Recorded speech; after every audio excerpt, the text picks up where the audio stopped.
What's happening, Gaming Outsiders? On episode 361, Zach gives us a history lesson on the Super Nintendo, which turned 30 years old last week. In news, there's plenty of announcements from Gamescom, as well as some controversy in China regarding children playing video games, and you'll also hear our impressions of Aliens Fireteam Elite and Psychonauts 2. Lastly, Kevin stops by to talk about a small title called Have a Blast. This is the Gaming Outsider. Greetings, programs, and welcome to episode 361 of the Gaming Outsider, a video game podcast with a focus on our incredible community. It's Monday, August 30th. I'm your host, Scott Clark, and joining me is my good friend, Zach Parkerson. What's up, my friend? Just me and you this week, man. We're in co-op mode. Co-op mode? Speaking of, we did play some co-op this week, so that's exciting. Oh, yeah. Wow. It feels like a lifetime ago somehow. It does, but yeah, unfortunately, CB is working today, and Alyssa needed some time away from the mic, so it's just going to be Zach and I, just like the old E3 days, man. Right. Sorry, everyone. Just us. Don't apologize. It's You're us, right. man. It's gonna be you guys are lucky. It's just us. I'm excited though. Not that nothing against CB or Alyssa, but I look forward to the occasional Scott and Zach episode where we just kind of get to be ourselves a little bit. Right. Yeah. We can. Yeah. It should be fun. Outside of the new stuff that we're going to talk about later, anything that you've been catching up on this week? Not really, man. Just kind of a hole that's been left in my life by the absence of 13 Sentinels. Yes, you talked about that for a couple weeks, and you think you may want to start it over again?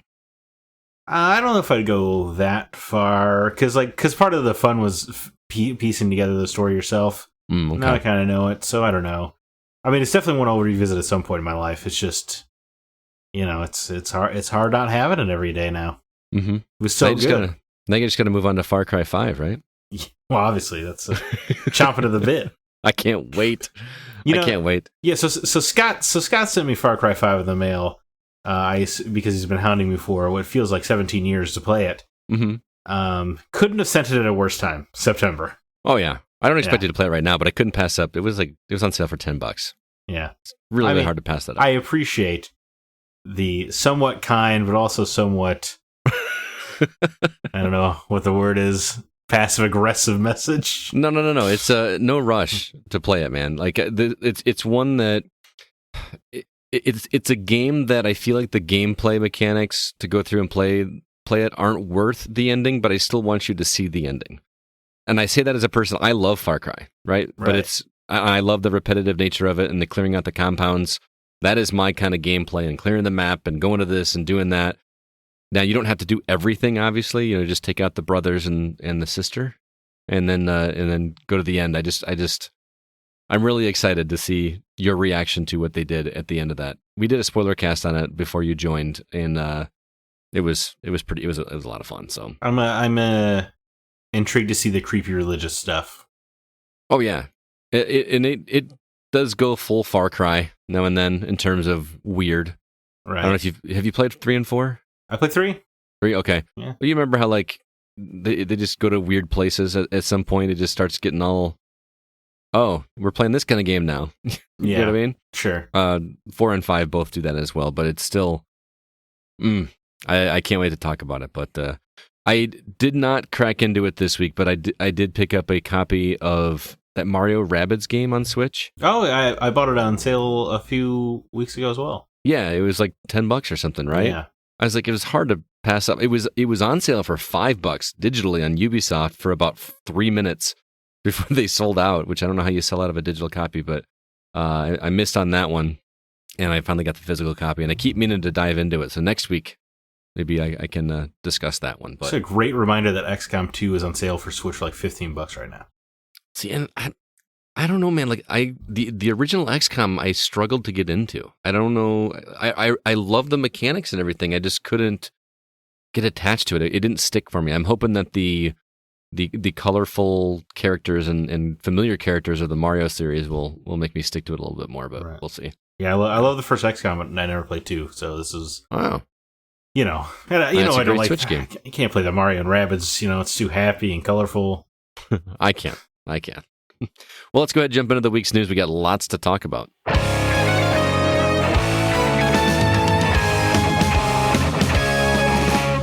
So obviously this past week was Gamescom out in Germany, so we've got lots of interesting things to talk about there. But also, there's an interesting story about an indie dev that's leaving the business, claiming abuse of Steam's refund policy. Thought that was worth talking about. And it was announced today that China is limiting how long its children can play certain video games. Lots of things to talk about at Gamescom, but some other interesting stories. Zach, where would you like to start? Well, I think let's start with the uplifting thing, right? With some Gamescom. Okay. Some of that Jeff Keighley magic we love so much, you and I. I love how he's just like a household name now. He's kind of become the face of video games, but he gets such a bad rap online, man. I don't understand it. I don't know why either. What does he do? What are they complaining about? I mean, I guess just the schlocky. He's very bad at reading ad copy, I guess. I will give you that. Yeah, it's never smooth and it's always jarring. Mm-hmm. So maybe he gets a lot of crap for that, and he does always insist on throwing in bands and musical numbers that nobody wants. Well, I don't. Lindsay Sterling was. I was okay with that. She's nerd adjacent, sure. Yeah, but like when they just get some random band to play at the Game Awards, you're just like, can we get on with the actual? This could be used for valuable award ceremony stuff. Right. Fair enough. So, did anything stick out to you? I know we saw lots of games. We're not going to go through every single one, but what stood out to you? I'm happy the world saw Star Wars, the Skywalker Saga finally. I'm glad you brought that up because that's the first time I've seen it. And holy cow. Well, it's weird. I've been sitting on this. It almost feels like a secret because I've been sitting on having seen it in action since, June 2019? Yeah. That's kind of insane. And so I saw like 20 minutes of it uncut, and I've just had to try to tell the world that it's great, and no one believes me because it's a Lego game. But now people are finally seeing it's way more than your average Lego game, which is also probably why it's taking so long to come out. Yeah, and the humor is great. Just even the little bits that we saw in the trailer there. You mentioned years ago when I finally got to see it in action, you actually get in your ship and fly to a planet. Like that. Not quite No Man's Sky, but I like this better than what we got in No Man's Sky. You know what I mean? Right. Well, it's also, they're planets you're familiar with. You can go to them via different eras. It's right. So you could go to prequel Tatooine versus original trilogy Tatooine. That's pretty cool. Mm-hmm. It almost looks impossible, which I said even back then. Especially because they're covering 9 films. If you think of the Lego Star Wars games, each one was a good, 6-7 hours, if not more. Now they have confirmed it's 45 levels, so that's 5 levels per movie, right? Mm-hmm. So that's definitely not as long as your average. It's not like it's 9 whole games in here, But I'm okay with that. No, yeah, me too. Because as much I do want to relive all those moments, what I really want is to get into the frickin' Falcon and just fly around the galaxy. I agree. It looks. You were very correct in this being something special. And if it's been in the oven for that much longer, bring it. I'm totally okay waiting on that one. Yeah. Did we get a release date on that? Just spring 2022. So I don't know. I would put some money on March. Seems like probably a good time, right? Probably. Just not in September. I don't know. I think the whole of 2022 is going to be pretty gnarly.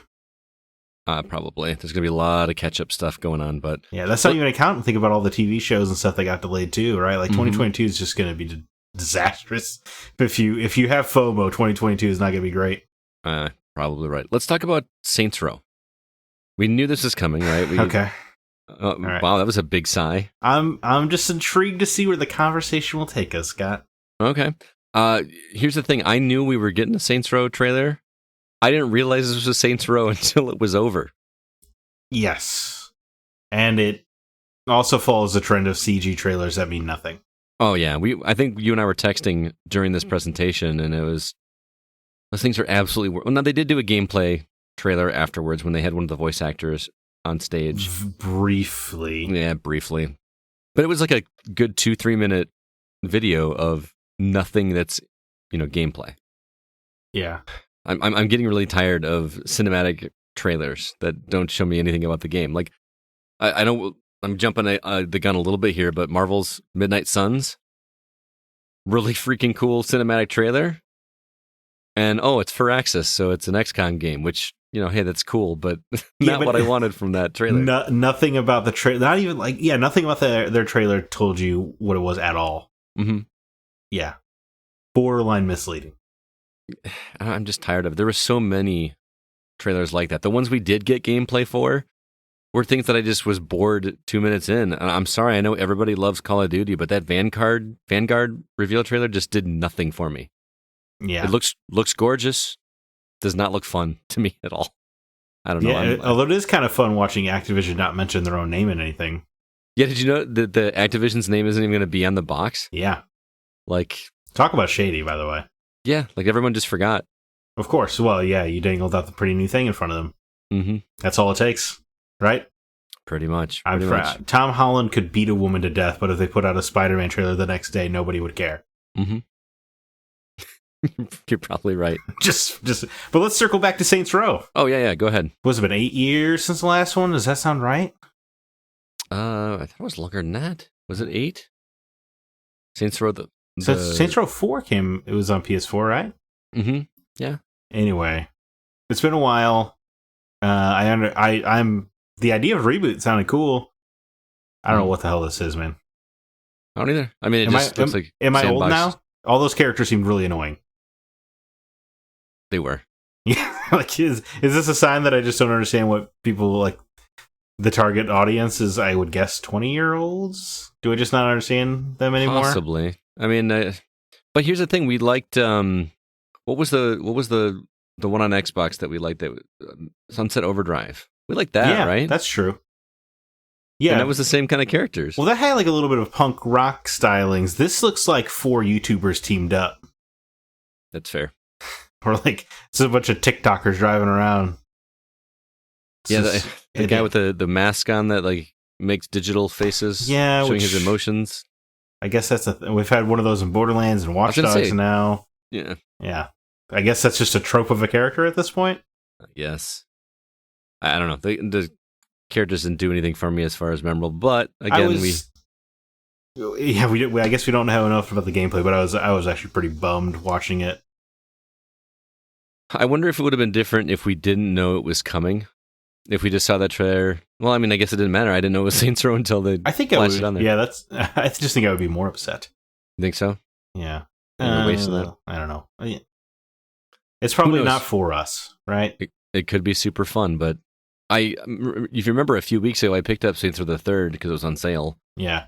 And I played it for about an hour, and I was like, I just feel like I'm over the open world sandbox steal cars formula.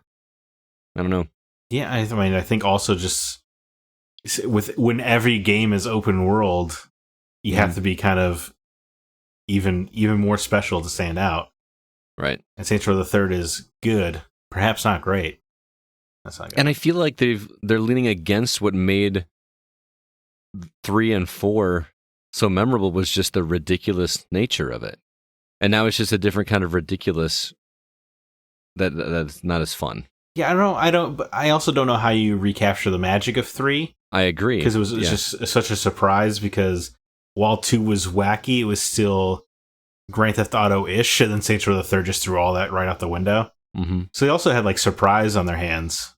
That's true. Which they no longer have. And they came right out the gate swinging, because you remember that opening yeah, that's true. sequence, like from Kanye West Power to going through the plains and hanging from the helicopter, like just everything was just like to 11 right out the gate. And how do you top that other than climbing a rocket? Like I think we talked about that last week. I hope it's good. It's just if this is the tone, which I would call the Borderlands tone, you know what? That's kind of mean to Borderlands. Never mind. I take that back. I was gonna say that's a different kind of. Borderlands doesn't jive with me, but at least it's not. I'm just going to call it YouTube stylings. I don't know what else to call it. But I mean, that's what's going to sell, man. No, you're absolutely right. I'm acknowledging that. Right? Like, that's probably the demographic they want. Mm-hmm. But boy, oh boy, do I want to punch all the characters right in the jaw. I get you. We got a release date for Horizon Forbidden West, February 18th. Didn't the last one come out in February alongside? Yeah, it's almost going to be 5 years to the day. Yeah, that's interesting. So, I mean, then you should expect Breath of the Wild 2 probably the week after, right? No, there's no way. Just keeping it. You know? That'll be holiday 2022 for sure. Can you believe though? Half decade since Horizon. That's kind of crazy. That is nuts. Let's see. Halo Infinite got a release date officially of December 8th, and they announced that Special Edition Elite Controller and the Series X console, both to celebrate the 20-year anniversary of Halo, which is hilarious to me. Because aren't all Xbox Series S Special Edition at this point because they're so hard to get? Yeah, I was thinking about this a little bit. Do you think PlayStation, if they put out like a Spider-Man 2 or a Horizon Special Edition console, I feel like it would upset people. Because they're so hard to come by? Because it's already impossible if you find a PS5. Wouldn't you get more upset at the even more limited one when you could just be focusing on making more? Yeah, that makes sense. But I mean, you know, if they can charge an extra $50 for these, right? Oh, I think the Halo Xbox looks cool. I was questioning the business decision of making an even rarer console of your impossible to find console. Right. And they were gone in milliseconds. Like, of course. Yeah. I mean, it's just not that I tried. I wasn't going to try to get one, but I mean, if I were Microsoft or Sony, you'd be like, the market is telling me I don't have to release games actually. And it will be, will they sell out as soon as they hit the shelf and I don't have to make a single game? Great. Or when those games do come out, there's going to be so many, they're not going to sell because everyone has to play so many games, right? Yeah, man. I don't know. It's unpredictable what's happening. I want to mention also the new trailer for Metroid Dread, which technically wasn't part of Gamescom, but Nintendo dropped it, like Shadow dropped it in the middle of all this. Did you get a chance to watch that trailer? No, that's probably why I didn't catch it. Yeah, it wasn't during it, but man, that game is looking really, really good. Oh, it looks great. There is live Chozos for the first time, which is cool, and one of them you were fighting. So I'm really intrigued to learn what the story is behind that. And also there's a part where Samus walks up to a chained up Kraid. So Kraid is coming back. Like he does the whole like tries to charge at you, but is limited by the chain that's holding him back, and like roars right in her face. I'm like, oh, Kraid's back. It's been a while since we've seen him in a game. This game sounded pretty all right. If only I could get my expectations in order by playing Metroid Fusion first. Right? Wouldn't that make sense? Yeah. It was Game Boy Advance, right? Yeah. And I just played through Zero Mission. I would like to revisit that. I just don't know why you don't make a Switch port, charge $14.99 for it, and call it a day. But I don't know why you don't make Switch ports for a lot of different things. Yeah, right now. But this is it's a direct sequel to a game. Anyway, we've talked about it before. It would sell crazy. Anyway, October 8th. So that's actually not that far away. We're just a little over a month out for that. I'm definitely gonna be playing that one. Did you? I mean, there's so many to talk to. I don't want to go too far into this, but I know it's another cinematic trailer, but I'm intrigued by Giants Uprising, where like you're a giant that's been captured by tiny humans and you're on a rampage for revenge. I just want to know what the gameplay is. What does that mean? Yeah, I mean, it did nothing for me, but no. I think my brain just turns off at CG trailers now. There's no reason. Yeah. You know, unless it's like an established property. No, because even Midnight Suns didn't really work because of its CG trailer. So yeah, just show. How the many game. people are getting excited about that game and have no idea that it's a turn-based, simulation combat game? Well, I mean, you could just see if you're like on Twitter, it was happening in real time. Looks so awesome. They're really going deep on the vampire aspect of Marvel. That's crazy. Oh, it's a strategy game. I'll try it. Oh, it's a completely original character that you're playing as. Okay. Like just the enthusiasm draining in real time. Yeah. I just would kind of like it if they just went back and just did games based on the individual characters. Give us a Captain America game. Yeah, that'd be nice. Give us an Iron Man game. Give me a Blade game. That'd be cool. Oh man, that would be so amazing. Absolutely. Remember that like that circular dagger thing he throws in a circle to kill like 5 of them or whatever and catches it? Like, let me do that move. Blade would make such a great game for so many reasons. You wouldn't even need the Marvel connections, but you could have them. Mm-hmm. Yeah, imagine you're just hunting a vampire and all of a sudden you run into Daredevil. It'd be pretty cool. That would be very cool. It'd be a hell of a game. The other thing that stood out to me, we already knew it existed, but the Ninja Turtles Shredder's Revenge, having April as a playable character. Yeah, that's cool. About time. That was she's a little mic drop thing whenever she takes out it, and it was pretty funny. I just thought that was cool. Yeah, I mean, I'm not super stoked for that game, but I'm glad the TMNT fans seem crazy about it. So it's good. Oh man, I love those. TMNT 2 arcade game was a big deal when I was a kid. No, I mean it was a big deal as well. I remember when they put it on 360, all hell broke loose. But it's just, I don't think those games age particularly well for me. They don't. They don't. The beat 'em ups were quarter munchers for sure, and like the strategy just doesn't. It's hard to do a strategy in those games. Yeah. Anything else stand out? Anything we missed? I know I'm not, like I said, I'm not going to list through anything, but I assumed you were going to want to talk about Dream Cycle in some capacity. Well, yeah, and you texted me about this, but because it's from the creator of Lara Croft, Toby Gard. But I mean, all the Bloober games were him. You know, Observer and Layers of Fear and Blair Witch and all that. Right. So I don't really care. And he didn't really do a great job of selling this game during the interview. It felt like he was. So what's this game about? It took him like 3 minutes to explain what the story is, and I still don't understand it. Yeah, I really didn't take a lot away from it either. Okay. I just heard Lara Croft and thought you'd get excited. No, I understand. I mean, Toby Gard created Lara Croft, made the first game, and then bailed. So, I mean, he's pretty detached from the franchise overall. Yeah, no, I just, I mean, you're totally right. I just, when I hear anything Tomb Raider, I just immediately think Zack. So yeah, like I said, we're not going to cover every single thing from Gamescom, but those were the big ones that I was able to track down. And, I mean, there's plenty more here that we still didn't cover, but, yeah. Is it because we're American that Gamescom just doesn't seem as big as E3 to us? Is that what it is? I think it honestly probably has more to do with the fact that this year everybody's been doing their own shows. Yeah, but even in years past, I feel like the bigger reveals. I'm just worried about my biased American state of mind that I'm just, well, you know, E3, it's bigger, better, but I don't know. I still think, yeah, it's mostly centered around E3. I mean, it's got just historical cachet. And it's also where all those business deals used to go down, right? So all the older people just have it in their head that that's where you do things. Gamescom, I feel like, has been bigger in the past, though. Mm-hmm. I think we just might not be remembering properly. Well, was this also their first year doing it like remotely, basically? Or no, they said they didn't even have anybody in the audience, anybody live at all last year. When Jeff had people in the studio this time. I don't really remember last year, like at all, like any of it. Yeah, I mean, I just remember him talking about that in the thing. Yeah. I don't remember a single thing from. But again, I feel like that's just me being a dumb American. That does anything that doesn't happen here. I'm you know what I mean. I don't know if that's a subconscious thing in the back of my head. I think you're okay. Okay.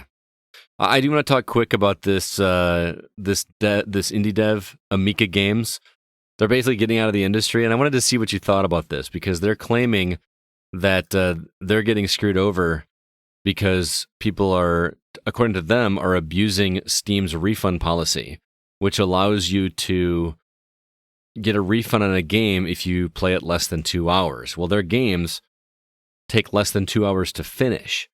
So even though it's reviewed very highly, like on Steam, you know, they have a little like metric that says like very positive or whatever, but they're not making any money on it because everyone's beating it and then getting their money back. There's no way for us to see those numbers. This is just a claim they're making. But what do you think about this? Is there a fix? Oh boy. Man, how do I say this delicately? I don't know, man. I think there are a lot. I think there are quite a few games you can beat in less than 2 hours. Journey is a great example, and I know that's obviously on PlayStation. But I have a hard time believing somebody plays a game for 2 hours, loves it, and asks for their money back anyway.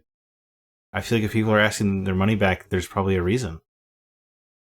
It's possible, but I also think you're underestimating people, man. Like, like, and their ability to pinch pennies. I mean, these games are like what, $8? Yeah, $9. $9. So, yeah, no, I'm sure there is a fair amount of people who do this, right? Because abusing policy is what humans love to screw each other over whenever possible. I don't deny it, but I also just think if people played it and loved it, I think it's hard for me to think that you immediately then ask for your money back.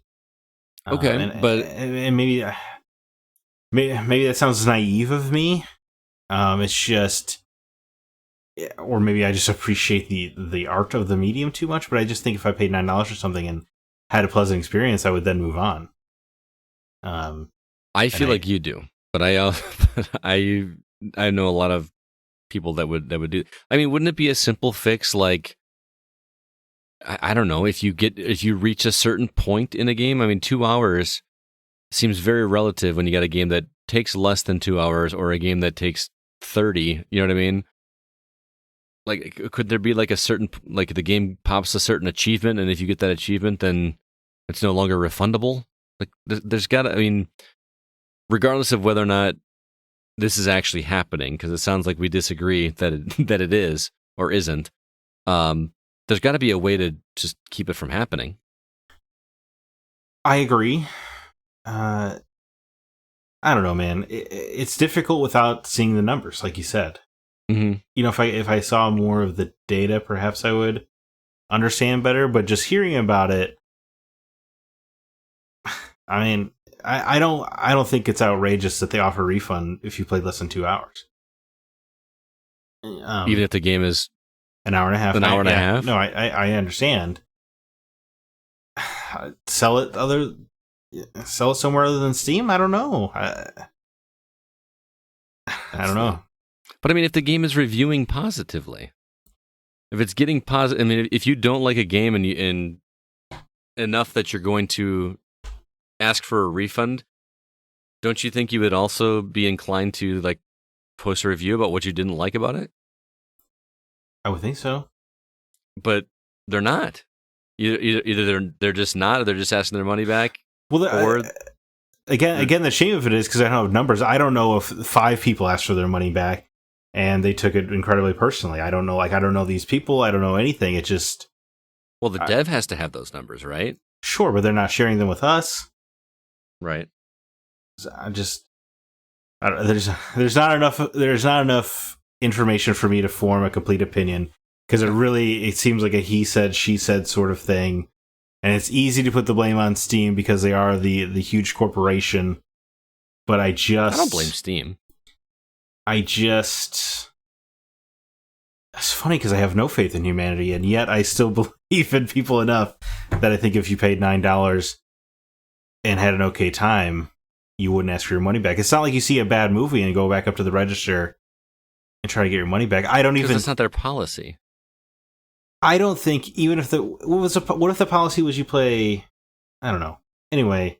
Well, the difference between going and asking your money for a refund at a movie theater is you can't do that anonymously. No, you're right. It was a bad analogy. Absolutely. Okay. I take it. I rescind it. All right. You're right. The anonymity probably plays a role. Yeah, I would need to see the numbers. I'm sorry. I wish I had more to say or something more conclusive. But as I'm reading the headline, I just kind of scoff and move on. Okay. Well, let's scoff and move on. Sure. Would you like to talk about another? Why don't you take the next story? We'll talk about China. Oh boy. China is limiting how long children are allowed to play video games. This is coming hot off the heels of a few weeks ago where they declared video games as spiritual opium. Spiritual opium. I did not read that. You didn't read this quote? What a quote that is.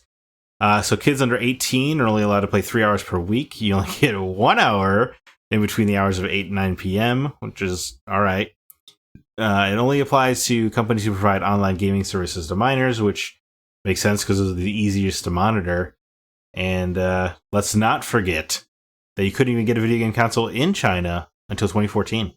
Right. They had banned them for, 14 years, was it? Yes. And to be clear, this... Right, yeah, because Hong Kong was liberated from Britain in 99, right? I don't know for certain. Yeah, 99 or 2000. So the math adds up, is what I'm saying. Okay. But to be clear, it's easy to read this headline and think, oh, kids aren't allowed to play video games for more than 3 hours a week, which is, first off, is funny. I thought it was an hour a day, or 3 hours per day, 3 hours per week.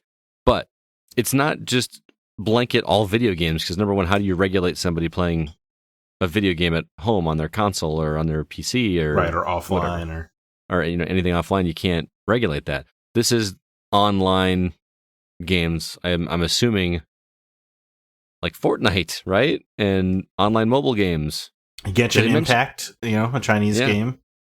Because they mentioned Tencent a lot, which makes me think it's a lot of mobile. Tencent, not a fan. Yeah, I can imagine. So I don't know. It's easy to get super riled up about this as a fan of video games and be like, I don't know. It not to get political, but it just cracks me up when we talk about oppression in the United States, and then another country is limiting what you are allowed to do with your free time. I mean, granted, this is for minors. This is for kids. I mean, you also don't have unregulated access to the internet in China either. Right. You only get to see what the communists want you to see. What? That is a fact. I guess. Right? Yeah, it is a communist country. It's just one of those words that feel triggers people because it was back in the day. But it is. I mean, communism isn't. It's a form of government. It's not. Sure, but they also have concentration camps where they round up all of the Muslim populations. Mm-hmm. So a lot of gross stuff going on. I mean, hey, there's a BBC article from February. If you want to know how bad China is, and we just don't talk about because we need their money so badly, just look up Muslim concentration camps, BBC, and there's going to be this article where they detail what they do, especially to the women in those camps, which will make you just not want to. I mean, it's impossible not to spend money on Chinese stuff, but it's really going to make you not want to play video games owned by Tencent. Interesting. I don't think I could ever stomach playing League of Legends again, which is wholly owned by China. I didn't know that. It's just a lot of stuff. The 3 hours per week. I don't like it. Right. Right. But then you say only 1 hour between 8 and 9. Yeah. Why bother limiting it at that point between those hours? It must be something to do with appreciating. I don't know. Maybe between 8 and 9 is when you're supposed to ruminate and thank your leader. I don't know. It's also a culture that I'm not personally familiar with. Yeah, like I said, it's easy to get mad at this article and say, how dare anybody tell my kids when they can play video games? But there are bigger problems in China. There are much bigger problems in China. But right, and they also, I don't know. Obviously, that's a whole different podcast. Yeah, what they do with the NBA and WWE and stuff. But what I was going to say was, yeah, I mean, it is easy to just be like, well, that's another annoying thing China did. But you do have to think about, like, Tencent owns League of Legends. Tencent is a company that was started by the communist government. As the CIA found out, right, at the end of 2020, they found out that back in the day, it was China's own government that set up this company, which they lied to the world about, of course. And it is not impossible that they would then say, well, anybody playing League of Legends can only play 3 hours a week. Because they own League of Legends. Yeah, they want them playing it more, right? Possibly, but if whoever's in charge says it's spiritual opium and it's damaging people, it is not impossible. I'm not saying it is probable. I'm saying there is a more than 0% chance they just one day be like, nobody's playing more than 3 hours. Or at least minors, right? It seems that that's who they're worried about. Right. Spiritual opium. It's grim, man. It's all very grim. Isn't it? You know what is weird? And I'm sorry if this is like soapboxy, but isn't it weird that Blade Runner just totally called it? Right? You mean the original one or the new one? I'm talking about the Harrison Ford 80s movie, where it was just all the ads were in Chinese and English, and those are the only two languages. Mm-hmm. Right? Like, they just nailed it. In the 80s, man. That's crazy. Kind of crazy. I don't know. It's stories like this that make me realize how good we actually have it here. And like, I feel like no matter how good we got it, people are going to complain. Well, one thing, good is relative. And just because somebody is doing worse than you doesn't mean it is going well for you. Look at you being all philosophical. Just saying, bro. I like it. I mean, everyone probably just skipped to the next timestamp anyway once they heard China. So, probably. It's okay. Thanks for the 3 of you who stayed and listened. Yeah, appreciate it. And while you're here, I want to remind you of our Patreon. We got a couple new episodes coming out this week. The first is our spoiler cast on 12 Minutes, which is a game that Zach vehemently hated. Oh, one of the worst games I've ever played. And but we discussed that full of spoilers on an upcoming Patreon episode. You will not want to miss that. Oh, we talked all about that twist. We did. And honestly, even if you haven't played the game, just listen to it because you don't need to. You'll never hear me curse that much again, I don't think. Yeah, I think we had to put an explicit tag or something on that one. But also, we are recording this week our Pokemon Break the Seal episode. I've been playing a little bit of Pokemon Fire Red, and I'm going to be sitting down with CB, Zach, and Nate, our producer, to talk about the Pokemon franchise in general and my first impressions of the only Pokemon game I've ever played that wasn't Pokemon Snap. So that'll be fun conversation. Plus, we got all of our older episodes, like our Break the Seal episodes, our Legacy episodes, our spoiler casts, all that good stuff are available for you if you just donate to our Patreon. $3 a month gets you 1 bonus episode. $5 a month gets you 2 bonus episodes. And we really do appreciate the help. It helps us keep the show running and also to purchase games as giveaways for our listeners, which reminds me, we still need to do one for this month. Tomorrow's the last day of the month, so I guess I better hurry up on that. Good reminder. Anyway, yeah, patreon.com/thegocast, and stay tuned to our social medias, specifically Facebook and Discord, if you'd like to be entered into the drawing to win whatever game we choose to give away. And with that, let's go ahead and jump into the new games coming out and the ones we've been playing.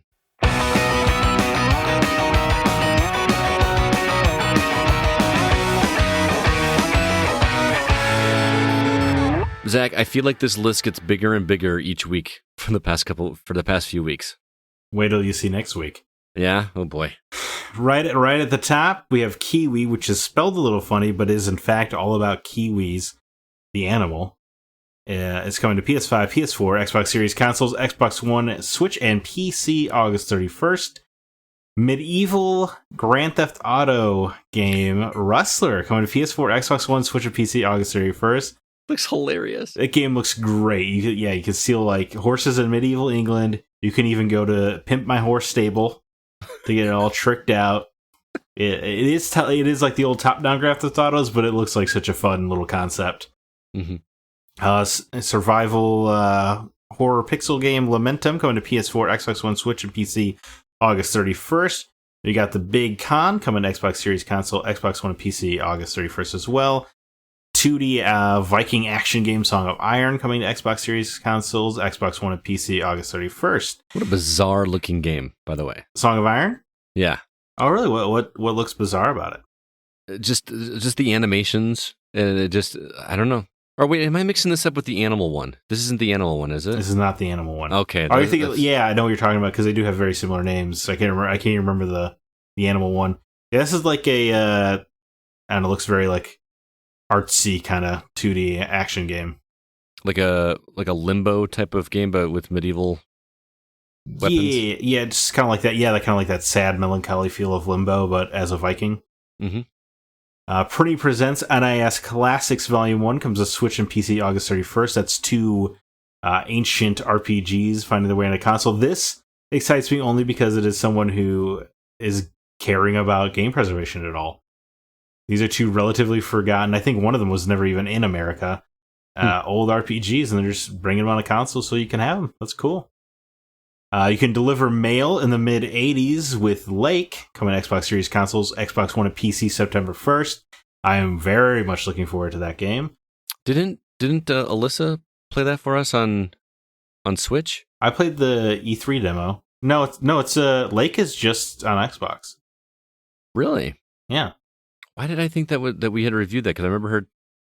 No, that's right. That's where I heard it. Is you talk about it at E3? Okay, I do remember. Yeah, because the E3 demo they put out was like 2-3 hours long. It was substantial. Okay. But it looks like an excellent little slice of life game.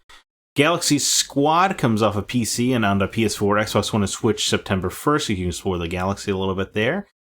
Like a very obscure PS3 and 360 game, El Shaddai Ascension of the Metatron is getting remastered for PC September 2nd. I've had that song in my head for the past week after reading that title. Which song? El Shaddai? El Shaddai? El Shaddai? No, okay, never mind. I'm sure I do know it, but I don't know it. Do you know what I mean? I'm picking up what you're laying down. Yeah, but you play as like one of God's angels and you murder a bunch of stuff. It's cool. It's definitely a weird game. Kataria Fables is a like anthropomorphic animal world in which you are cruising through dungeons while also maintaining your farm at home. That's coming to PS5, PS4, Xbox Series consoles, Xbox One, Switch, and PC September 2nd. That also. Liz is reviewing that one for us right now. Actually, it looks adorable. It does look adorable, which is why she picked it up. Yeah. After seeing more of it, I'm like, oh, I should have got on that. Bravely Default 2 is no longer a Switch exclusive as it comes to PC September 2nd. Pathfinder Wrath of the Righteous, based on the RPG, coming to PC September 2nd. I know people are really excited for that. WRC 10 Racing coming to PS5, PS4, Xbox Series consoles, Xbox One, and PC September 2nd. Big Rumble Boxing Creed Champions, which it is that Creed you were thinking of. Coming to PS4, Xbox One, Switch, and PC September 3rd. Golf Club Wasteland, which is like a 2D mini golfing game, but you're taking advantage of the fact that the world's been destroyed. That's coming to PS4, Xbox One, Switch, and PC September 3rd. And then finally, the Xbox Series X's big exclusive, The Medium, is hopping over to PlayStation 5 September 3rd. I still don't play it on Xbox. It was on Game Pass. That's an indictment. Of these 600 games, man, what are you excited about? You know what's really sad? Nothing. Like wow. I am gonna be continuing to play what I played this week. Because there's just nothing on here excites me at all. I mean, a lot of these are remakes or sequels, like WRC 10. I'm just not into that series. Some reports. Yeah, I get you. It's just nothing intrigues me. I think Wrestler intrigues me, but well, yeah, it feels like one of like a Game Pass game I would want to play for like an hour or two. I was just gonna say it feels like a game I would have fun with for an hour and a half, and then never play it again. I'll tell you what I wouldn't do, because I'm not a scumbag, is play for an hour and return it. Yeah, yeah. I mean, I think Kataria Fables actually looks really adorable, but it's just an unfortunate release date for it. Mm-hmm. So I hope I remember it whenever we get a lapse, because I actually think it looks really good. When are we going to get a lapse? I don't know. July 2022, maybe? Or 23, maybe. and then Lake very much has my attention. And okay. I have 9 days to beat Lake before Tales of Arise comes out, and I ignore everything else. Gotcha. So, but dude, like... I don't know what it is about it. Like, sometimes just these slice of life games hit me where you're just walking around, living. It's like what's great about Shenmue. Which, yeah, you've talked about that before. I've heard nothing but bad. You're the first person to speak positively about that game to me. So, with Shenmue? Yeah, like everyone just. What about that Kickstarter, man? No. That was Shenmue 3. I mean, the originals. Maybe it was like an X-Play thing where they were remember when X-Play would like really highlight this stupid, absurd stuff? Well, they made fun of the forklift. Do you know where I can find some sailors around here? For years. Which is a ridiculous sentence, both in and out of context. Oh, yeah. Yeah. I'm looking for some sailors. Whoa, buddy. keep it in your pants, man. Well, we talked at the top of the show about us playing co-op, and we did play some co-op this week with Aliens Fireteam Elite, which we both played on Xbox. It was great to sit down and play a game with you, man. I know we didn't get to play for very long, but it was a lot of fun. I'm going to let you kick things off, let everybody know what this game is and what your thoughts of it. Well, first of all, yeah, it was a lot of fun actually meeting up and playing a game. Maybe we should do it more often. Who knows? We should do it more often. If I could convince you to play Borderlands 3 with me. One day. I think I own it around here somewhere. Yeah, you do. Aliens Fireteam Elite. The S is very important in the title because you are mowing down xenomorphs left and right. If you're unfamiliar with the game, it is, I would say, think Left 4 Dead in third person. Well, I mean, Left 4 Dead wasn't. Oh, in third person. Okay, yeah, I see what you're saying. Yeah, I don't know if you agree. It's very much the go to point, fight a huge horde of xenomorphs, and then there are specialty xenomorphs, right? There's like that spitting one that stands up, and there's another one that crawls into vents and stuff, which feels very reminiscent of the special zombies in Left 4 Dead. So I think it is very much that kind of game. Or what was that one we played together? World War Z. Was it the World War Z? Yeah. World War Z. I feel like the difference here between this and Left 4 Dead is the progression. Not necessarily like going through the levels, but your character has a level and your individual weapons have levels. There are daily challenges. You can go in and there's like 3 daily challenges every day to like. I actually played again without you. I played with Nate and Kevin. Actually, we got it's together. It's a little selfish of you to think you could play without me. Well, if we had a fourth spot, I would have called you, but no, but there was a challenge to like kill 300 xenomorphs with this particular weapon, which means you have to play with this particular class. You know what I mean? And so it is Left 4 Dead if it was released in 2021. There you go. Yeah, that's a fair way to say it. Every game wants to consume your whole life. Now, I will say I had a different feeling about this game playing it the second time than I did playing with you, because the first time feels like a little bit like it's a me problem. But continue. I don't know what you mean by okay. I'm saying that no. I don't have any issues playing with you. That's not what I'm saying. It was the first time I played it with you. I had the same feeling that you did. That like I feel like I saw everything this game had to offer. That with that when we beat that first level, and I will tell you, the first time I hopped on again with other people, I played that first level over and over again about 4 more times because we had to have someone joined our party and we had to let them play through that level and all that. So I got really sick of playing that first level over and over again. However, it started to randomize it. The level started being different. It felt like it wasn't the exact same level. I noticed even because we died, and when we reset, there was like a door that you had to like cut through, like an engineer or whatever. The door was different the second time we played. Okay, so it must be somewhat procedurally generated then. Which is what Left 4 Dead did that too. Yeah, that's true. With the what do they call it? The AI director. Oh, that's right. Okay. Yeah. But I started really enjoying it a lot more. I like I said at the beginning, I felt like it's another World War Z is really what it felt like. But I just never felt a whole lot of drive. But when I got the second time and I started leveling up weapons and speccing out guns and making I don't normally like doing that kind of stuff, but you can like do these paint jobs on your weapons, and as you got further and further, it became it got tougher. It got real hairy. Like we had some real close calls. We actually got to the very end of the last level in the first world or whatever the first mission was broken up into 3, and we got to the very end of the third one and failed it. And we were so close. I mean, it was really close, and it just really made me want to play again. It was just so late. I was tired, but I was actually talking with Nate and Kevin, and we were talking about starting to play it more regularly, like on a weekly basis. Like pick a night where we hop in and play a couple rounds of Fireteam. We were having that much fun with it. So, I don't know, just messing with the different weapons, because Left 4 Dead you were very limited, right? You had a machine gun, you had a shotgun, and that was it. This one, each class has a special weapon, and then you have a different loadout based on which kind of character you've chosen, and it was just fun setting up those turrets. We had like 5 turrets out at one point, which feels awesome. I guess, I don't know, we probably couldn't do that with 2 people, but... Yeah, I mean, it probably wasn't helped that it was just me and you, so we didn't have a third. It was just a bot who was good for nothing. And I did think once we explored the class, like I think that default class kind of sucks. Mm-hmm. and I would not have made it the top of the list if I were the developer. Like, just that small change would have done a lot. Because the skills are just a lot more interesting with the other classes. Right. And I think, like, we picked two classes that I thought worked very well together, and it was more interesting. It's just, to me, it is like that dodgeball game that we played, where I'm just like, what am I playing this for? Right? Like, there's not a story, which is what I play games for.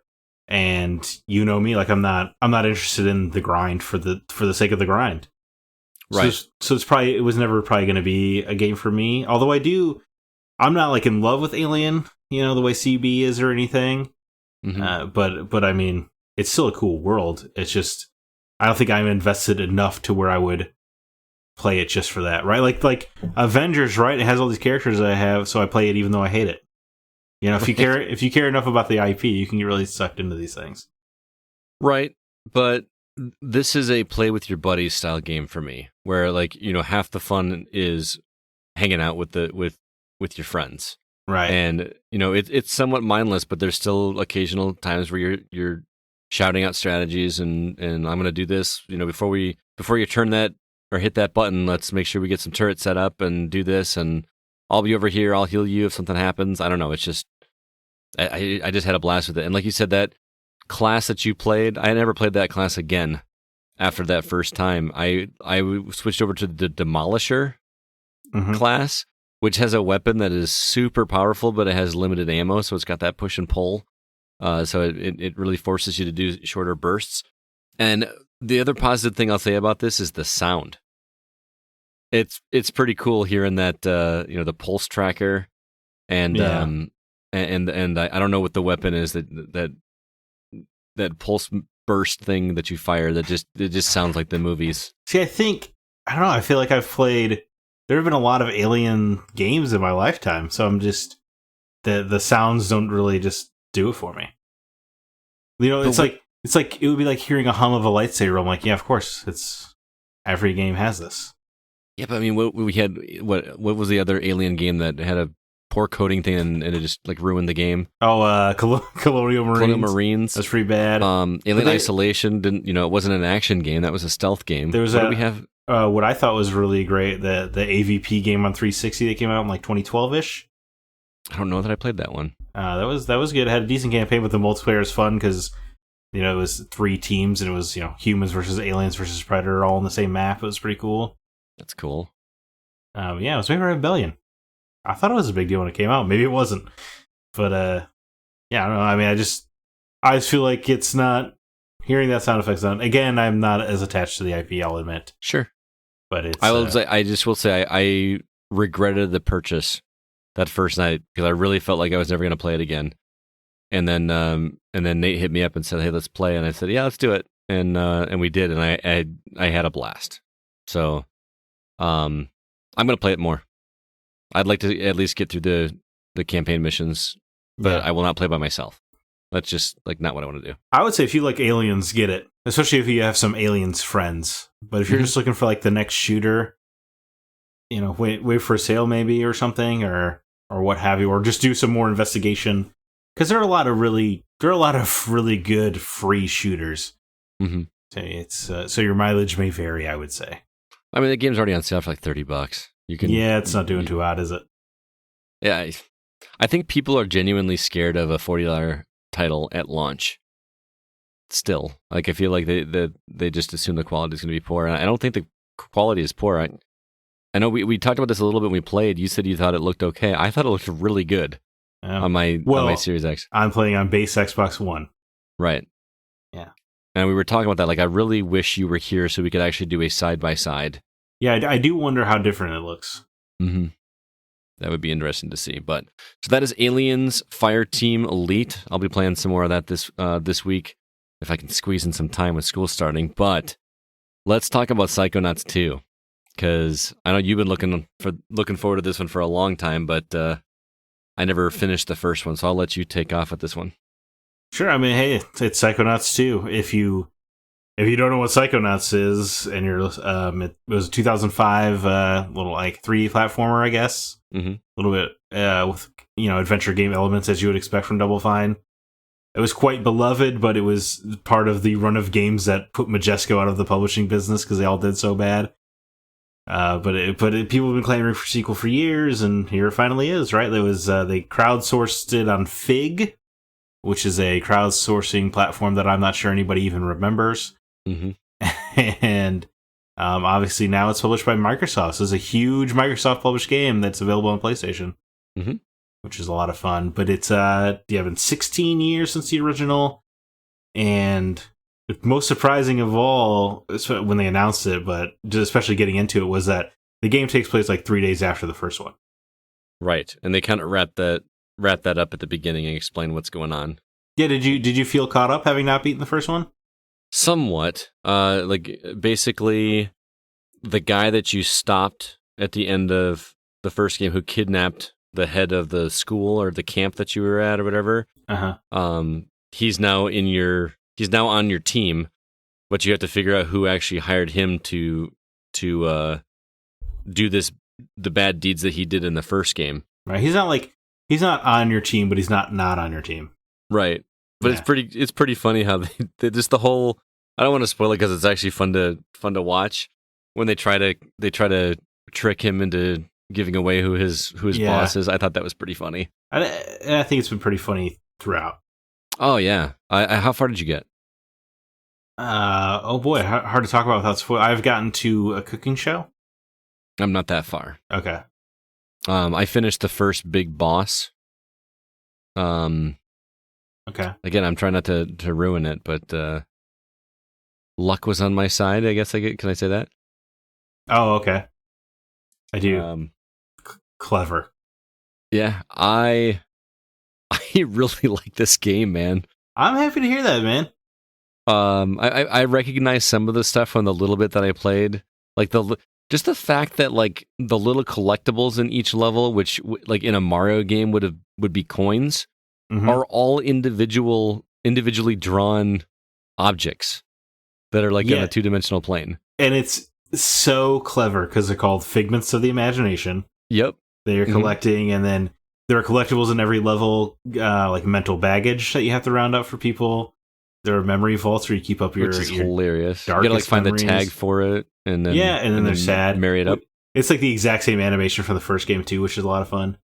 It's just. What was it like? You can find half a brain, and if you find the second half, that one's new. Half a mind. Half a mind, yeah. Which is another clever thing. Which gives you like an extra health bar, basically. Right, and then Raz has a terrible joke where he's like, "Oh, I have half a mind to find the rest of this brain." Like,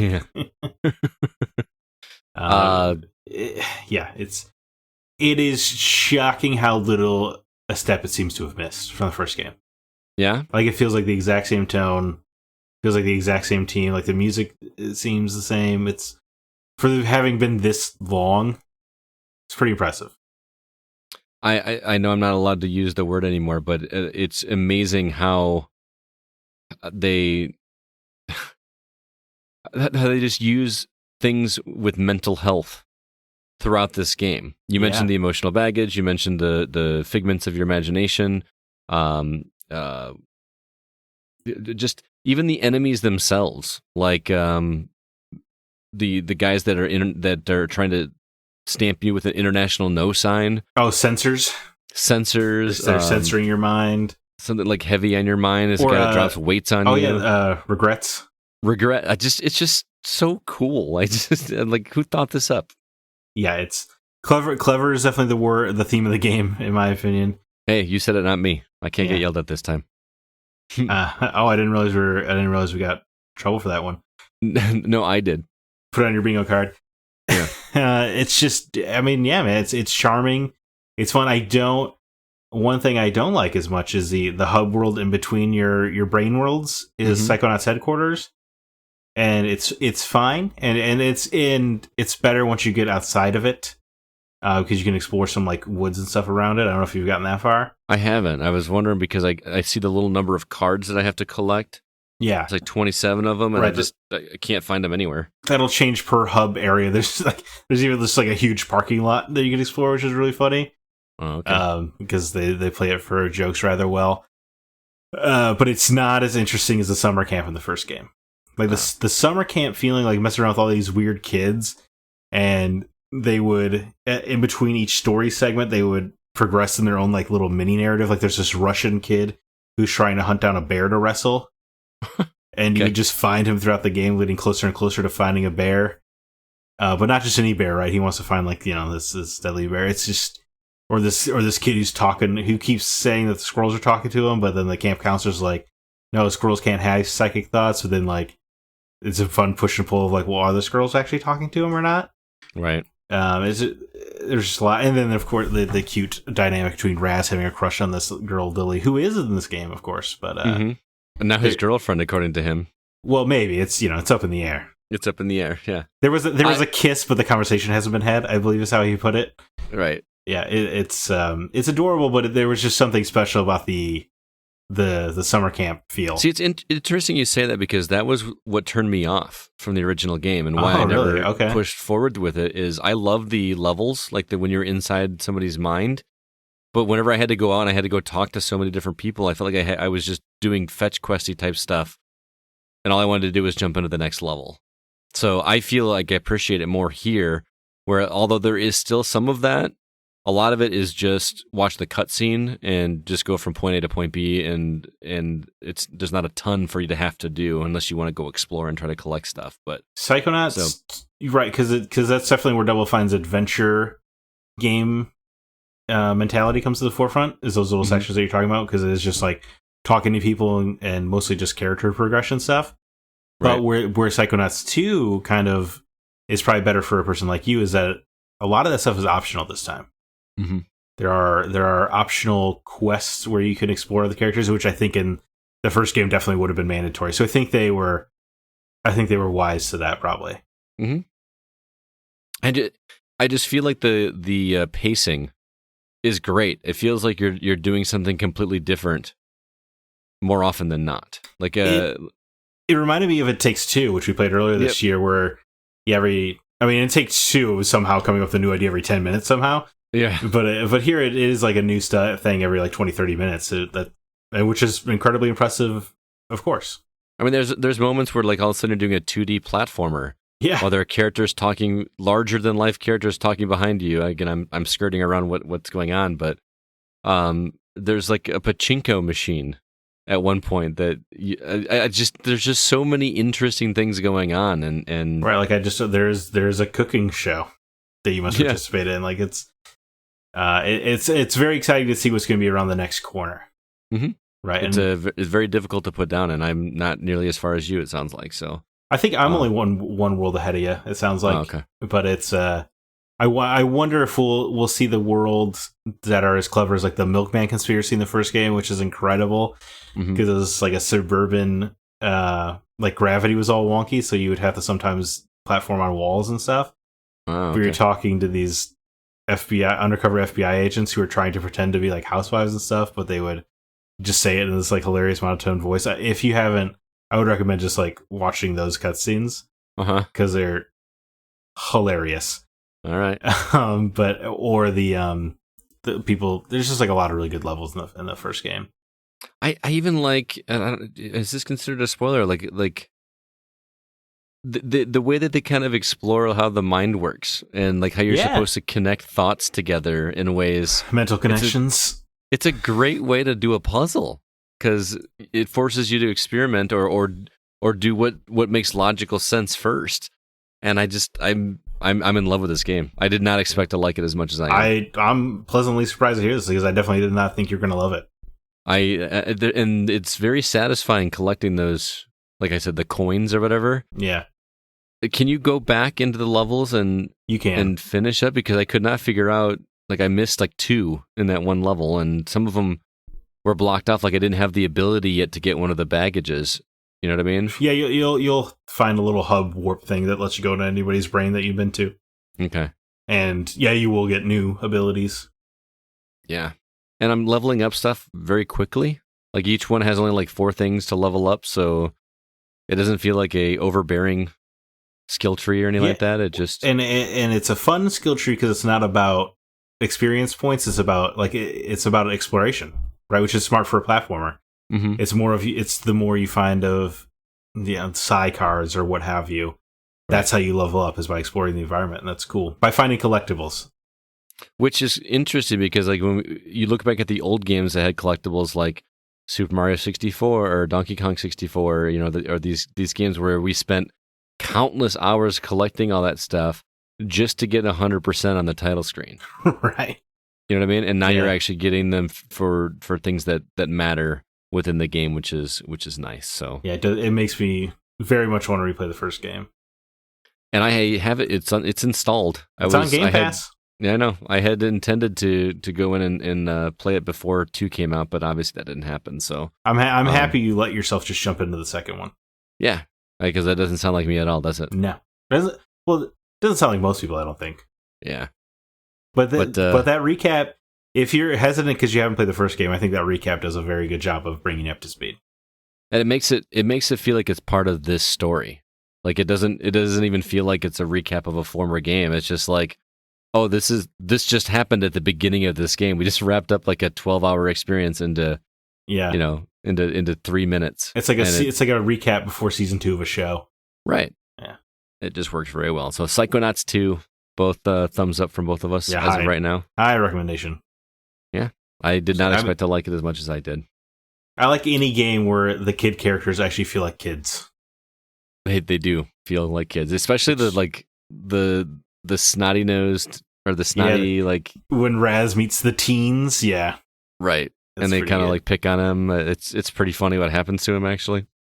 Yeah, the comedy just feels genuine. It doesn't feel hokey. Oh yeah, man, in this game. I think Tim Schafer is probably in his most element with Psychonauts from my experience. Awesome. Yeah. I am digging it for sure. I got one more game I want to check out with you guys. I talked to Kevin about a game called Have a Blast that he's playing on Switch. It sounds like a ton of fun. I can't wait for to hear it. Let's listen to it right now. Well, hello there, Kevin. How you been, man? I'm great. Yourself? I'm doing well. I'm excited to talk to you about Have a Blast, which is a game you've been reviewing for us from Boyan Androvsky, and it was provided to us by Evolve PR. This game looks like you are the party game aficionado of our crew, I feel like. You love these 4-player, play with your family type games, and this looks to fall right in that. Would you agree?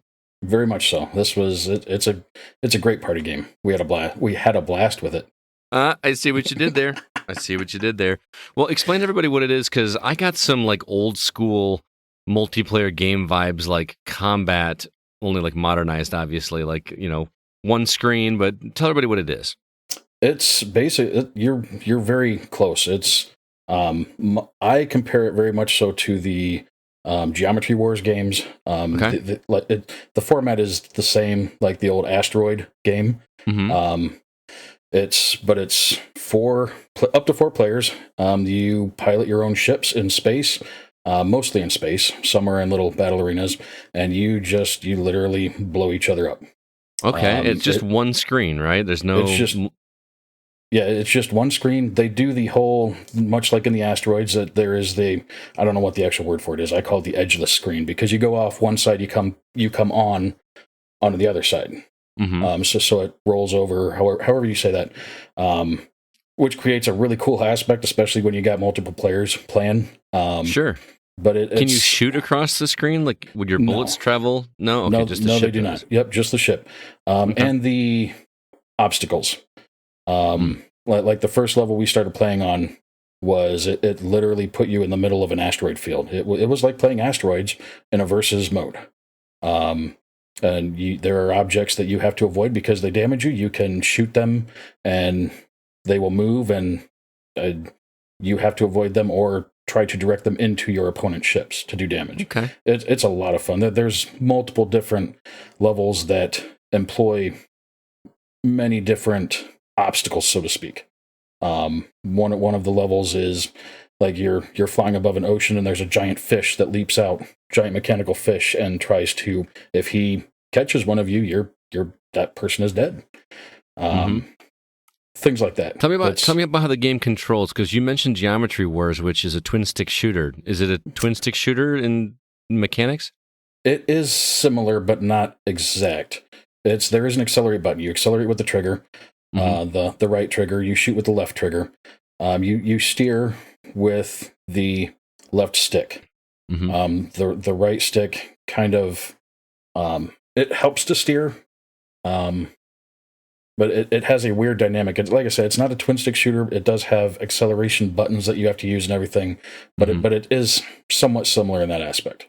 So you're building momentum and then compensating for it, right? Yes. Okay. Yes. And another aspect that plays into that is when you shoot it, the what's the word I'm looking for? The backfire, or it propels you backwards. So it's a way to stop instead of hitting an object that you wouldn't want to hit, or like reverse thrust. Yeah, it's got a lot of cool dynamics. Interesting.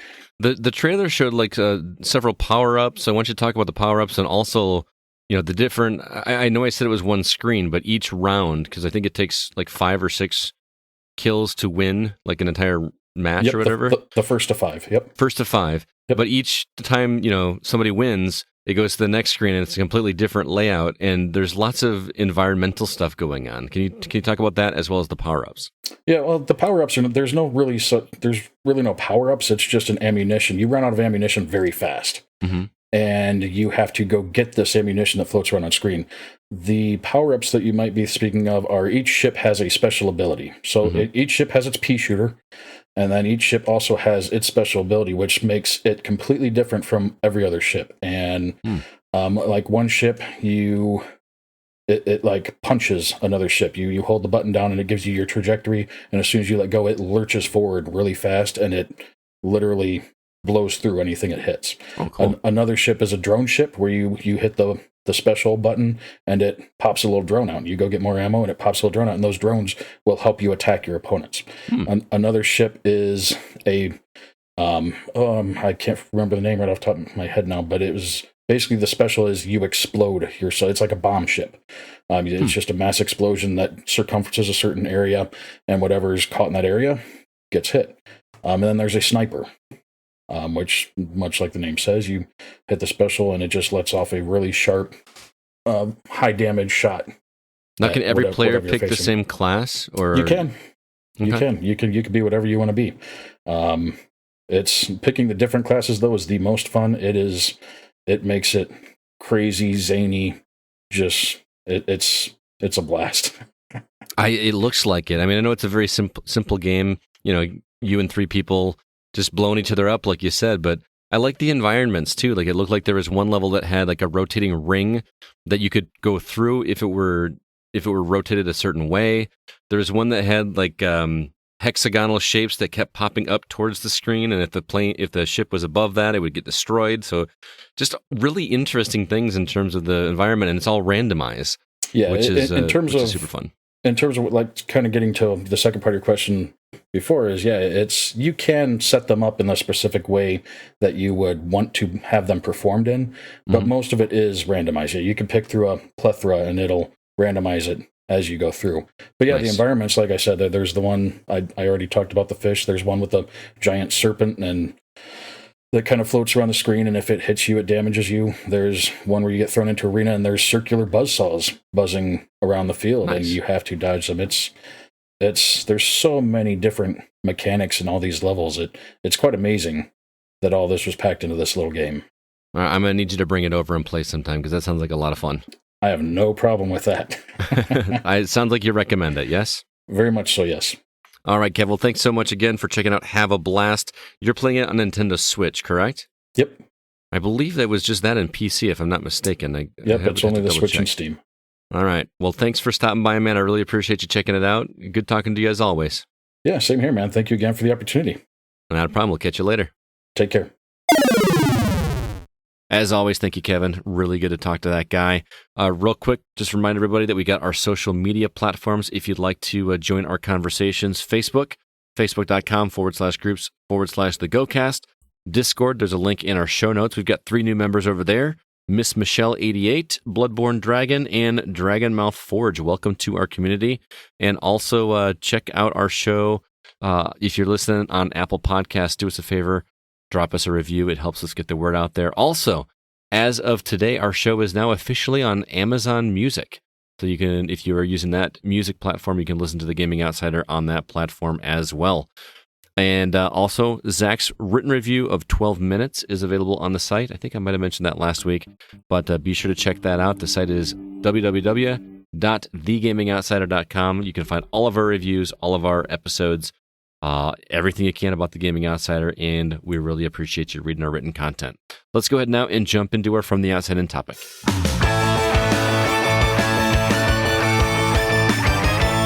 So last week we mentioned that the Super Nintendo turned 30 years old, and to celebrate, Zach has been doing some homework, did a little research for us. He's compiled some history about Nintendo's software console, and we're going to discuss ours and our listeners' favorite memories of the console, as well as some hidden gems.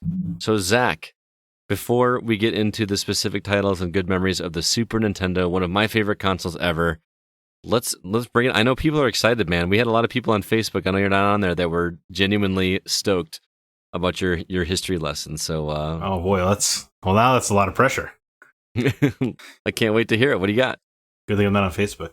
Well, of course, the Super Nintendo is the follow-up to the NES, Nintendo Entertainment System.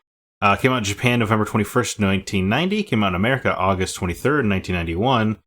Launching for a price of $199, which today would be $398. So I guess that's interesting. Inflation is a thing. well, first, yeah, it shows the weak value of the American dollar, but also that puts it right in line with the current console cost. Right. Yeah, so that's not that egregious. Mm-hmm. So some of the launch games, of course, Super Mario World was packed in, which I'm sure everybody knows. Yeah, right. Because I feel like that's what sold the Super Nintendo. Well, there was Super Mario All Stars was packed in with later ones, wasn't it? It is. Yeah, as you're going to find out later, 8 of the top 10 best-selling SNES games were pack-ins at one point or another. Interesting. Which I do find interesting because they were doing a lot of bundles, man. Yeah, I know. That doesn't happen anymore. Yeah, that's also true. What was I guess Astro's Playroom? Yeah. I mean, I guess Nintendo did a bunch of with a 3DS. Right, but they weren't like games. Right? They were like little gimmicks. No. I mean, there was ones that had like the Mario 2 pack-in was one. Oh, but didn't you usually have to pay a little bit more for those? Oh, yeah. Yeah, that's true. That's a good point. Yeah, whereas the Super Nintendo is just like, here's a game. Yeah, enjoy. Got something to play. Have some Donkey Kong, bro. But it also launched with F-Zero, which I did not know.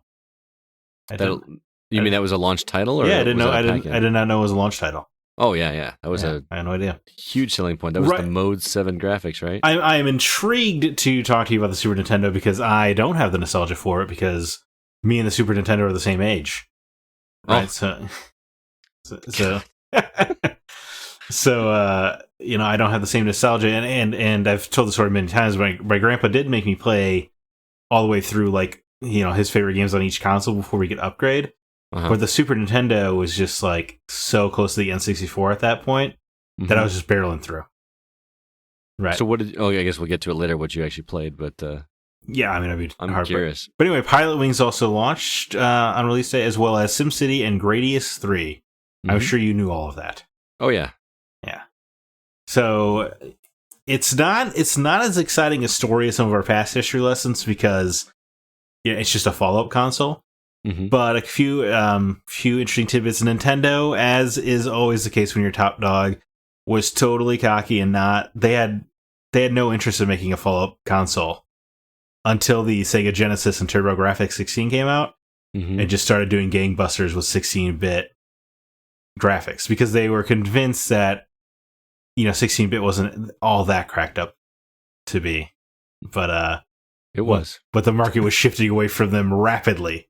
Yes. So they've slapped together the need for putting a Super Nintendo so early, in fact, that they kind of announced it in a Japanese magazine before they really announced it, just solely hoping to disrupt any potential Christmas sales that Sega or I forget who made TurboGrafx now that they could potentially get, because if you're a parent in the know or if you're a kid in the know, you might be like, well, maybe I don't want to blow the big gift on, Sega when I could get the Nintendo, which is just such a scummy move. I really need to read Console Wars. Yeah, well, that's interesting because Console Wars kind of picks up a few years into it, right? Mm-hmm. And also those Console Wars is that's a whole other topic into itself. This was brought up by Sean Coates, and I had to look into it a little bit because I didn't know this. But the Super Nintendo sound chip was made by Ken Kutaragi, the father of PlayStation. I did not know that. He did it while at Sony. Because wasn't like a Sony Super Nintendo originally? So this is even before that. He was just doing it on the DL because he thought that there was like a world, within video games, and Sony wasn't doing anything with video games. And, he worked in like the music department or what have you. So he just heard that Nintendo was looking for a sound chip and just talked to them and put together on his own. And it was going to get fired, but appealed to the president of Sony, who took pity on him and didn't fire him. Wow. Isn't that insane? Could you imagine that happening today? You'd be gone. Yeah. You would never work in tech again. Probably. But no, he got a second shot. And not only that, but this cocky Kutaragi-san pitched working with Nintendo 6 months later. Wow. Unbelievable. They would that's how the CD drive conversation started with the Nintendo PlayStation. The Nintendo PlayStation. So Ken Kutaragi being a cocky youngster is what led to the PlayStation eventually. Wow. Isn't that insane, man? That is insane. I had no idea. It's almost unfathomable. I finally got to learn what the definition of Mode 7 was. Okay. Which I had no idea. The Super Nintendo, when you were developing a game, you could do it within 7 different graphics modes that they had available to developers. And it would be different layerings that were available to you, but if you wanted more layers, it would reduce the amount of colors and stuff you could use, and the amount of pixels it could hold on screen. So I just thought that was fascinating. I didn't want to run down all 7 modes because that would be a lot of tech talk. Right. But it is fast. But still, I love that it's actually, the number actually means something, and it's not just some cool arbitrary number they attach to it. I really thought it was like Blast Processor, where it actually meant nothing. Right. I really like this whole. I thought it was just a weird word for 3D. Now I want to go through my favorite Super Nintendo games and see which mode. Yeah, I bet you can find it. Yeah. I want a chart that just lists out every game and tells me which mode it was playing. That's fascinating to me. Surely there must be. It has to exist, right? Yeah, someone's done that. Of course, I mean, this is obvious, but there were different shapes for different regions of the console, right? So the Super Famicom was a little bit more rounded compared to North America's SNES, which is very boxy at first. This was done, to appeal to different markets because we're cool over here, so we need it to be rough and edgy. But then also you can make the cartridge sizes differently so you can't import. Yep. Which is... I actually own a Famicom copy of Link to the Past for my Zelda collection, so I actually have... They're very different. Oh, really? A lot more different than you think. I mean, I'm just so used to the box style of the Super Nintendo, but... Yeah, I think the Super Nintendo is a cool-looking piece of kit. Mm-hmm. I like that controller. And I will say that the Super Nintendo... You know how, with the original Nintendo, you always had to, take the cartridge out and blow on it and very carefully get it in the pin set and press the button and hope that it turned on without flashing? Never had an issue with that with the Super Nintendo. To this day, I can plug in my Super Nintendo and it will just fire up by just that switch. I don't know what they did, but it was just so much more durable than the original Nintendo. I had not thought about that, but you're totally right. Yeah. How did everybody know to blow in the cartridge? I mean, it's like an urban legend kind of thing, right? It just was a thing to do. Everybody just knew. But speaking of the console wars, you were absolutely correct. That was a huge part of the Super Nintendo Genesis era, right? Genesis was trying to be the cool kid and try to place Nintendo up as the stuffy old codger, family friendly nonsense. And Sega did kind of take them to task, right? With Mortal Kombat had blood on Sega, whereas it did not on Nintendo. Mm-hmm. But ultimately, Nintendo did win. They sold around 2 million more units in America, and that's really where the battleground was. Mm-hmm. And mostly due to they got Street Fighter 2 over a year first. And that'll do it. That game was enough. Yeah. And then that was like an $80 game at launch too, by the way. Was it really? Yeah. Oh my god. I don't quote me on it for sure, but it was not like a normally priced game. It was more expensive because it was so popular. Well, it's probably also because it was an arcade game, right? So, hey man, if you want to play it at your leisure, you got to pay the premium. And it was a rare instance where the cartridge version was just as good as the arcade version. Yeah. You know what I mean? Like it was basically the exact same game, just you didn't have a fighter stick. But a fun knockdown effect of the console wars was that Genesis was kind of kicking their butts so early on that Nintendo finally, that's what led to Nintendo getting rid of the seal of approval thing. Because of Genesis? Right, because you remember on NES, a game publisher was only allowed to release 5 games a year. Mm-hmm. They each had to go through Nintendo's own certification process, which the publisher, like, they didn't know how it worked. They just knew they sent the game to you. And if you put it on NES, Nintendo, you had to let Nintendo have the rights to produce the cartridge, so you couldn't print your own games. Mm-hmm. And you couldn't release it on anything other than Nintendo for a year. Oh, wow. That was all part of Nintendo trying to have their like seal of quality, which is admirable. But once the money stopped coming in, they threw that right out the window. They had to stop because stuff was coming in both, right? There was stuff that was on like you said, Mortal Kombat. Yeah, well, there were different versions. There were some big publishers. I think Capcom was like the big one who just said screw it and just put out their games on Genesis anyway. Mm-hmm. And then Nintendo wasn't really in a position to like reprimand them because they needed that Capcom money from Mega Mans and all that. Right. Right, and like I think Enix did the same thing where they would release it both and just not care. So it was because the Genesis was so popular that Nintendo had to actually wake up and get with the times a little bit. I just can't believe they limited you to 5 games a year. That's just bizarre. Like, why? Why? That's... Yeah, it's weird. But thanks Sega for that, because Nintendo's stuffy enough that I would not be surprised if they were on top the whole time if that was not still a rule. Hey, before you go on your next point, I know we talked about Mode 7 graphics, but did you have anything about the FX chip that was added to some games later? Did you learn anything about that? No, I read it briefly, but I didn't. Yeah, I didn't think to include it. Why, do you have something exciting to say? No. I just remember how different the graphics looked with those games. I mean, the one that stands out is the easy one that stands out is Star Fox. That was the first game to really feature this FX chip, which was very polygonal. Yeah. There was a racing game called Stunt Race FX, which I have very fond memories of, but it had the similar, like if you can imagine race cars having sharp edges like the R-Wing did on the original Star Fox. Yeah. Did you play the original Star Fox? I have played it. It's aged quite poorly. Oh yeah, there's not even an aiming reticle. I didn't remember that. Yeah, it's not. It seems so weird that there's no aiming reticle. You have to use your lasers to guide your lasers, which is bizarre. But oh man. And then Star Fox 2 never happened until the SNES Classic. Despite being 99% complete, they did not release Star Fox 2 because they thought it would look bad if you released another 3D game after the PlayStation came out. Man, that game would be so valuable if it had come out, because games coming at the late end of the cycle. Yeah, that's true. What a weird market. Like, this game's finished, but we don't even want to collect profits on it just because we don't want the N64 to look bad. Could you imagine, like, being somebody that worked on that game, put your heart and soul into it, and then just nothing? Yeah.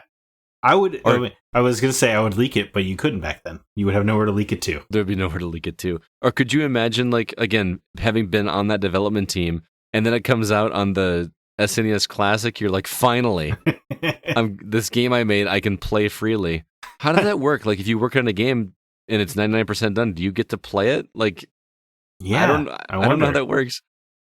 I guess you wouldn't have a pressed copy, but I guess you could put it on some floppy disks, right? I don't know. I don't know how development works. Yeah, that's fascinating. That is fascinating. But it's a good thing you brought up the FX chip, because the Super Nintendo had they were peripheral heavy in that era. Yeah. Right, let's see, the Super Scope light gun, which is the evolution of the Zapper. I've got one right behind me, man. I believe it, man. They look pretty cool. They were fun to play with, man. The pack-in game that came with it was Super Scope, like 6-in-1. There was like 6, basically like, shooting gallery style games, but they were fun, man. Right. They were good. They had a whole, like, did you ever play with one? No, I can't say I don't even think I've ever held a Super Scope. It had a little adapter that you had to hook into the controller port, and it would sit on top of your TV. And it actually did, like, it would bring up like a target, like a bow and arrow target, that you had to sit where you were going to sit, and then aim it towards the middle and do like 3 or 4 shots in the middle to like calibrate the gun. And if you moved at all, it would like throw off the calibration, so you had to make sure you sat in the same spot. It was great. But it had like, there was a game that was like, imagine like if Missile Command were vertical and you were actually shooting long range missiles. Okay. And they would be like, you would have to like lead your shots for the ones that were further away to time it right so that your shot would like actually get to the ones that were further like in the distance. But you're doing it with your actual aim. But you're doing it with your actual aim. And there was another game, something Clash. Oh gosh, I can't remember the name of it. But it was a game where you were fighting giant robots with glowy bits on the parts that you had to. It was great. That sounds cool. And, I had another game called X Zone, where you actually, instead of holding it on your shoulder like a bazooka, it was designed to be the gun held at your hip, and you would just spray fire like it was awesome. Like you were playing Contra. Yeah, Battle Clash. That was the name of the game I was talking about. Clash was. I loved the Super Scope, man. It was. Yeah, I could tell. Your enthusiasm is palpable. There was even a Mario game where, like Yoshi's Safari, where you are playing Mario riding on Yoshi's back, shooting Goombas and stuff. But it was a 2-player game, so one person would hold a controller and control Yoshi while the other person was shooting things. Okay. Like you're selling me on a Super Scope. Yeah. I love the Super Scope. Anyway, I cut you off. No, you're good. Super Advantage joystick, which is the evolution of the Advantage joystick, which I didn't even know was a thing. I didn't know there was a Super Advantage. There you go. I have to look that up now. I did not know that was a thing. There was, of course, the SNES mouse, which I believe was used in tandem with Mario Paint. Oh my God. Mario Paint, so many hours. Really? So many hours playing Mario Paint. I think it's a shame the console didn't launch with the SNES mouse, because you would think that would be pretty great for SimCity. You'd think so, yeah. But the SimCity was genuinely one of like the best versions of that game. Yeah, on Super Nintendo. I've heard that. But I know, and the mouse stuff worked shockingly well. But yeah, you'd probably want to use a mouse. And then Civilization uses a SNES mouse. I read. There was a super multi-tap that let you bring your console to 4 players, which I think Bomberman, right? That's the game I think of with that. Yeah. Yeah. There was a version of that on the NES called the NES Satellite, but there was very few games that used it. You could actually plug 4 controllers in, but the multi-tap worked better for the Super Nintendo. And actually, you could use that with Secret of Mana, an RPG, so you could actually play that game 3 players at one time, which was cool. I think it was Secret of Mana. Yeah. Secret of Mana, not Secret of Evermore. So very cool. And then the last one I want to talk about was just because there were a bunch of interviews and stuff from around that era about how they were going to do an attachment that would let you play NES games on Super Nintendo. Mm-hmm. Just never happened. But they did do the Super Game Boy, which is pretty awesome, man. Yeah, I've got one sitting right here. The copy of Metroid 2 inside of it. That nice. It worked shockingly well, too. Like, it worked great. Because you got to remember, at the time, we didn't have, like, Game Boy Color. We didn't have, Game Boy Advance. All we had was the original Game Boy, which with those black and green screens that were so difficult to see, had to have the perfect light. To be able to play those games that were really good on that thing, even though they were in black and white, but just to have the stark contrast without having to worry about the lights was, it was great. Well, Super Game Boy, because in my era, Scott, you could do the Game Boy Advance through the GameCube, but you had like the link cable and stuff, and it was just it wasn't a very pleasant experience. Mm-hmm. Right? Yeah, you just drop the cartridge inside the cartridge, and then boom, you're done. Great. I don't think they did anything like that for the N64, did they? Not that I remember. That would have been a hell of an attachment to put like a Super Nintendo controller on top of a... No, I was thinking of a Game Boy Color attachment for the N64. No, that definitely did not happen. I could have swore there was a way to get your Pokemon in Pokemon Stadium.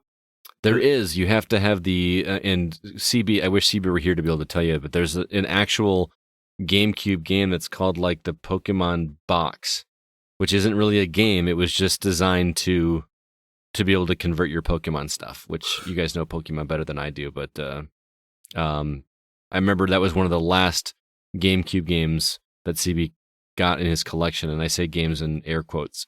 because it's not really a game, but it was one of the most expensive pieces in his GameCube collection. Huh, all right. Critics were super hard on the Super Nintendo.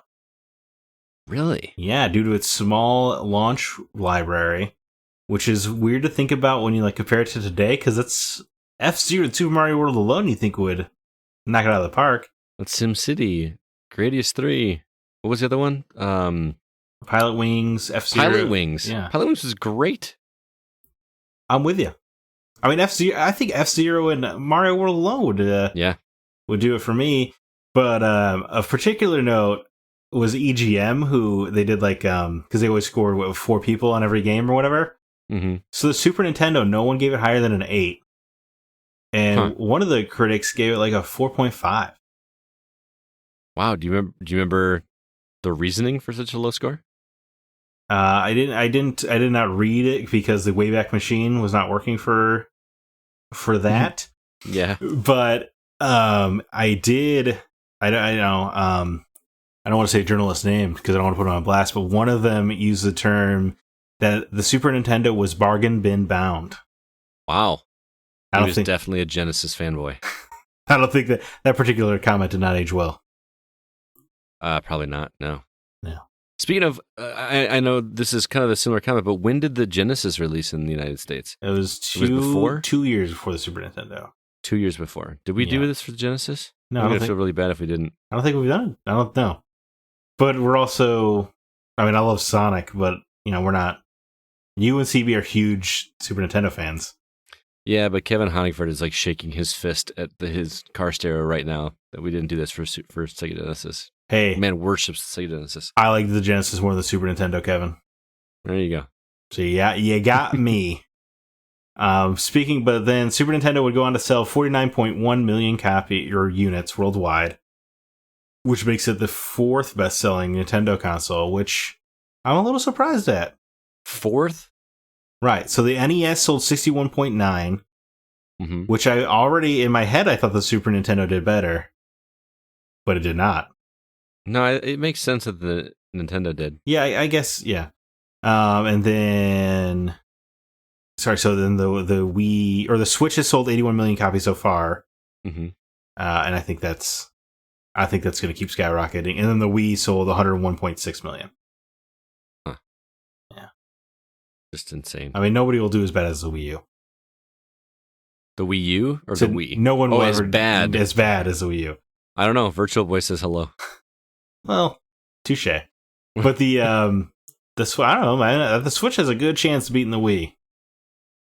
Yeah, especially, they got a new one. The OLED model comes out this year. You're right.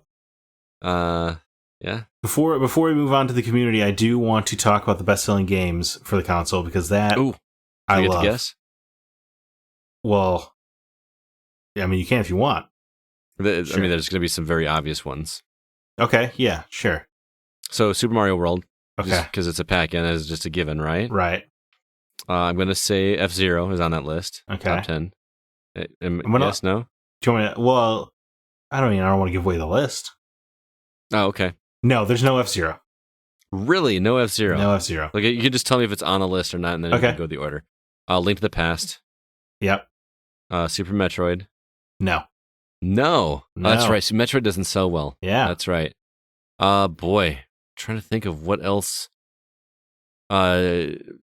If not one, all 3 of the Donkey Kong Country games. Okay. Boy. There's got to be a sports game on there somewhere. Is there a sports game on there? There's no sports game on here. No sports game. All right.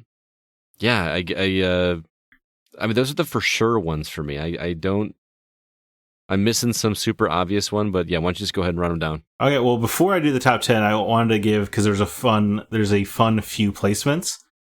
So right off the bat, Chrono Trigger was number 20. Oh, okay. Which is I guess slightly lower than I would have thought, just because everyone talks about it all the time. But what fascinated me is that Super Mario RPG outsold Chrono Trigger even. I mean, that makes sense. You get the well-known branding. This is the first Chrono game. Yes. I guess it's interesting with historical hindsight because Chrono Trigger is considered one of the greatest games ever made now. No, I know, but I also imagine a lot of disappointed kids that got a brand new Mario game for Christmas. It turned out they had to read the whole thing. Yeah, their parents got them the new Mario game and didn't realize, there's just the branding of Mario on it. So, and then Final Fantasy VI was number 12. But I would have expected that a little bit higher. That sold 3.4 million copies compared to Chrono Trigger's 2. So it sold almost double Chrono Trigger, which I find fascinating because that's always the eternal debate, right? Is FF6 versus Chrono Trigger? Yeah, you got the one that's lesser known is always the better one in some people's eyes. Of course, but I wouldn't say either of them are lesser known. And then two placements that especially shocked me was Mega Man X at number 44 with 1.16 million copies, and that's the best-selling Mega Man title on Super Nintendo. And that's insane to me. I feel like that game is out everywhere. I found that shocking.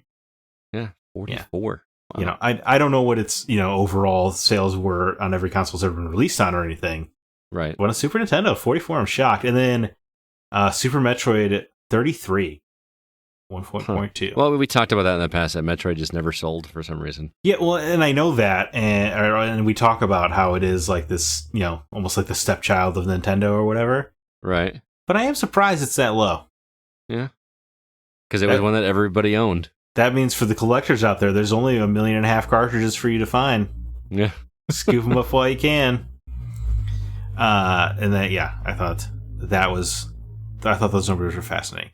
But the 10 best-selling games. Number 10, Star Fox, with 4 million copies. Mm-hmm. Number 9, Street Fighter II Hyper Fighting, with 4.1 million copies.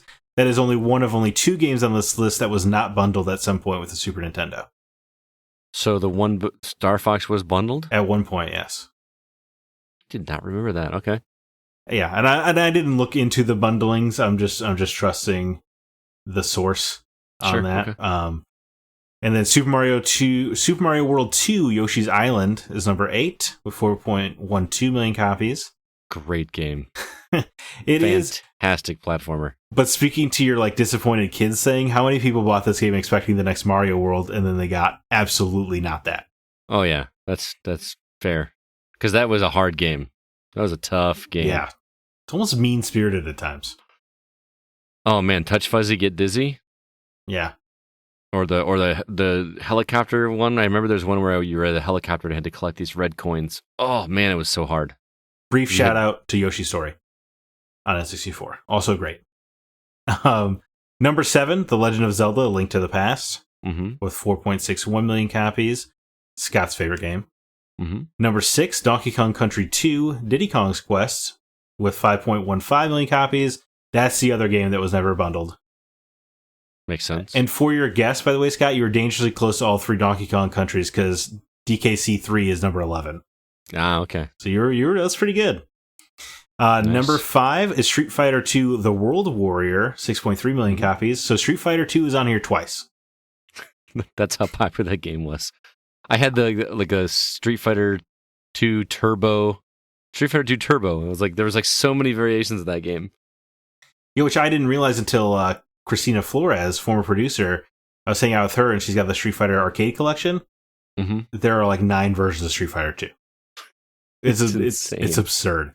But for somebody who was not cognizant of the world when this was going on, really, right? And I've always heard about how popular Street Fighter 2 is, but for it to be in the top 10 list twice has really told me how on top of the world that game. It was the Fortnite of its day. Yeah. Number 4, Super Mario Kart with 8.76 million copies. Oh, how could I forget Mario Kart? No surprise there. Number 3, Donkey Kong Country with 9.3 million copies. Mm-hmm. Number 2, this is such a cheat. Super Mario All-Stars with 10.55 million copies. Well, like you said, it was packed in at one point, but it also just had 3 classic games in it and a brand new game for the United States. Right. It would be like learning Halo Master Chief Collection sold well. You're like, yes, of course it did. It has all of the Halos. Did you ever play Lost Levels, by the way? Wait, is that... Yeah, wait, just Super Mario Bros. 2? Or... No. Super Mario Bros. 2 was the one where they redid Doki Doki Panic. Right. Super Mario Bros. 2...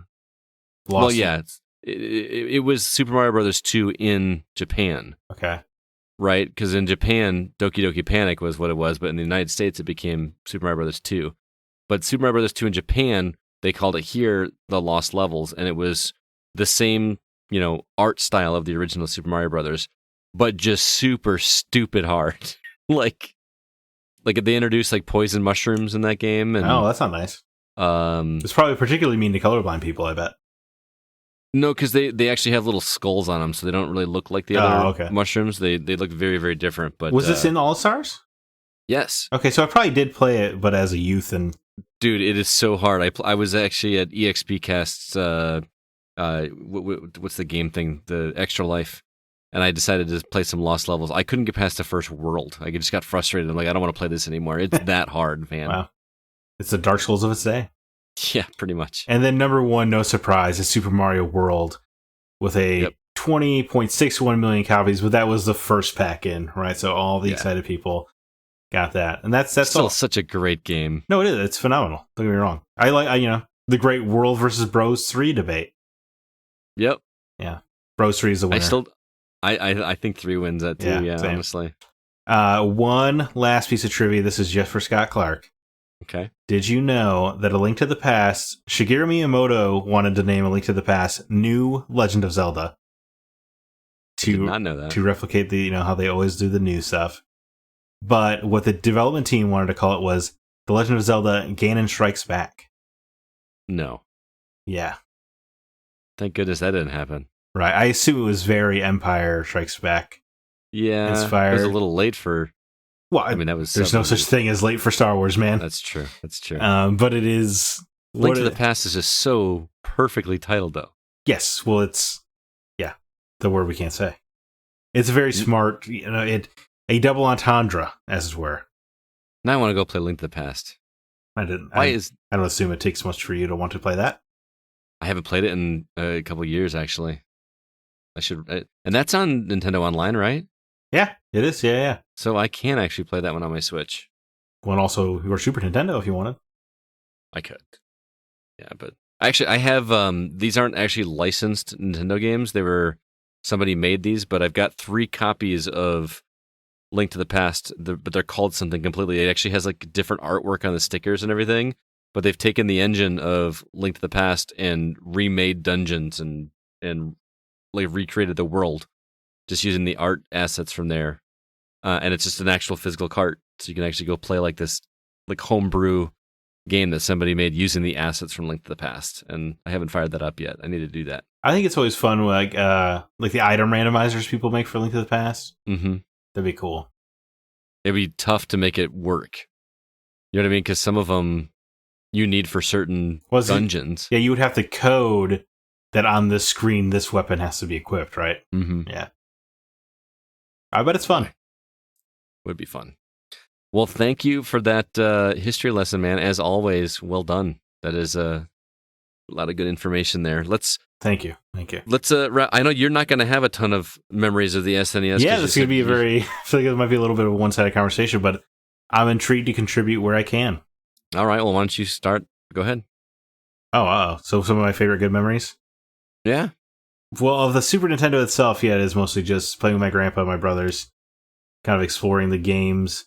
I feel like Super Mario World's fun. And I think that and like Zelda and Metroid are like the ones that really stick out to me playing as a kid. Mm-hmm. But they were all great, of course. Don't get me wrong. That's probably where I truly fell in love with Zelda. Was the Link to the Past. Oh, really? Before before like the original Zelda? Yeah, well, I remember vaguely playing Zelda, and even as a kid, knowing that Zelda 2 was not very good. But it Zelda was 2 was such hard. Well, you know me in stories, man. Like A Link to the Past, just that opening with the rain and stuff, and you're trying to track down your uncle. It's just good stuff. Mm-hmm. So just like even the sound effect of the rain, and the thunder and everything. Yeah. Just like that was just stuff that we didn't have in games at that point. Yeah, they nailed it as I've played it on my grandpa's big screen CRT. It was pretty cool experience. But like I said, yeah, Super Nintendo was kind of a weird one for me because I was trying to blast past it to get to the 3D games right around the corner. And I've gone back and played some Super Nintendo games like Chrono Trigger and stuff like this, but like nothing I ever really played of the era. All right. So what about you though? Because you would have been what, 17, 600? I mean, I was 11 when it came out. Well, you know. But my first, aren't you like 55 or something like that? Shut up! Shut your mouth. I remember when it first came out, I was obsessed with Mario games in general. I was 11 when it came out, and I will never forget standing in the store back when they used to. Well, I guess they still do, but they had a kiosk up where you could kind of see the games and play a little bit of Super Mario World or whatever. And I just sat and staring with my mouth open, a kid that had been playing regular Nintendo for however many years. And I think I've told this story before, but watching when they would transition in Super Mario World to different levels and the whole thing would just pixelate and then fade out and then fade back in to like go into like when you went into the cast or whatever, blew my 11-year-old mind. I was like, games are never going to look better than this. That's just, man. I was blown away. Those kiosks worked. They really did. I remember like slapping a proverbial quarter on it to like get your turn. You know what I mean? Because there'd be so many kids clamoring around that thing, just like wanting to play it. I mean, it was, when I was a kid, it was a big deal. Like when you went to Walmart or something with your mom, like, all right, Mom, I'll be in electronics. Just come get me when you're done. Yeah, I mean that persisted to my era as well. Yeah, let's go over there to try to play the demo. It was like, well, we might check out the toys section, see if there's anything. This is back when I was 11, but I always wanted to go to electronics, even just to, like, look at the game boxes, man. Just like, read the back of the box. Okay. Well, you couldn't. Well, you probably could at that point, right? Or they didn't even have the game boxes. They would have like a little plastic insert that would have the front cover of the game, and you could flip it over to read the back cover of the game because they didn't want you to steal the game. Like they would still have, like when I was a kid, they had them in glass cases or whatever. But I guess Toys R Us still did that, but I remember the corded to the shelf thing. Oh, that was happening then? Okay. I think so. Maybe I'm mixing it up. I don't know. I'm old enough to remember when at Toys R Us you had the game flap, and then you had to take a little sticker up to the front counter. We had to do that. Did you? Okay. I remember very poorly. My mother got a big paycheck, and she decided to let me and my brothers pick out a game, and we very poorly chose Robotron 2084 for the N64. Ugh. And it was terrible. Just terrible. Yeah. Oof. Anyway, you mentioned F-Zero. F-Zero is one of the first games that I got to get my stepdad to play with me. He loved that game, and we would play that. I can hear the music in my head right now, and just, oh man, it was so much fun. Earthbound. Is such a great, quirky RPG. Somebody in our group last week mentioned that, I don't know if you've ever beat the game, but there's discussion about the ending of that game and what's actually going on in the end of that game. Yeah, no, I know of it. Okay. Well, I mean, just the dungeon maps layout. Yep. Is a very specific part of anatomy. Yes. There's no mistaking what it is. Yeah, for sure. You also mentioned Super Mario RPG.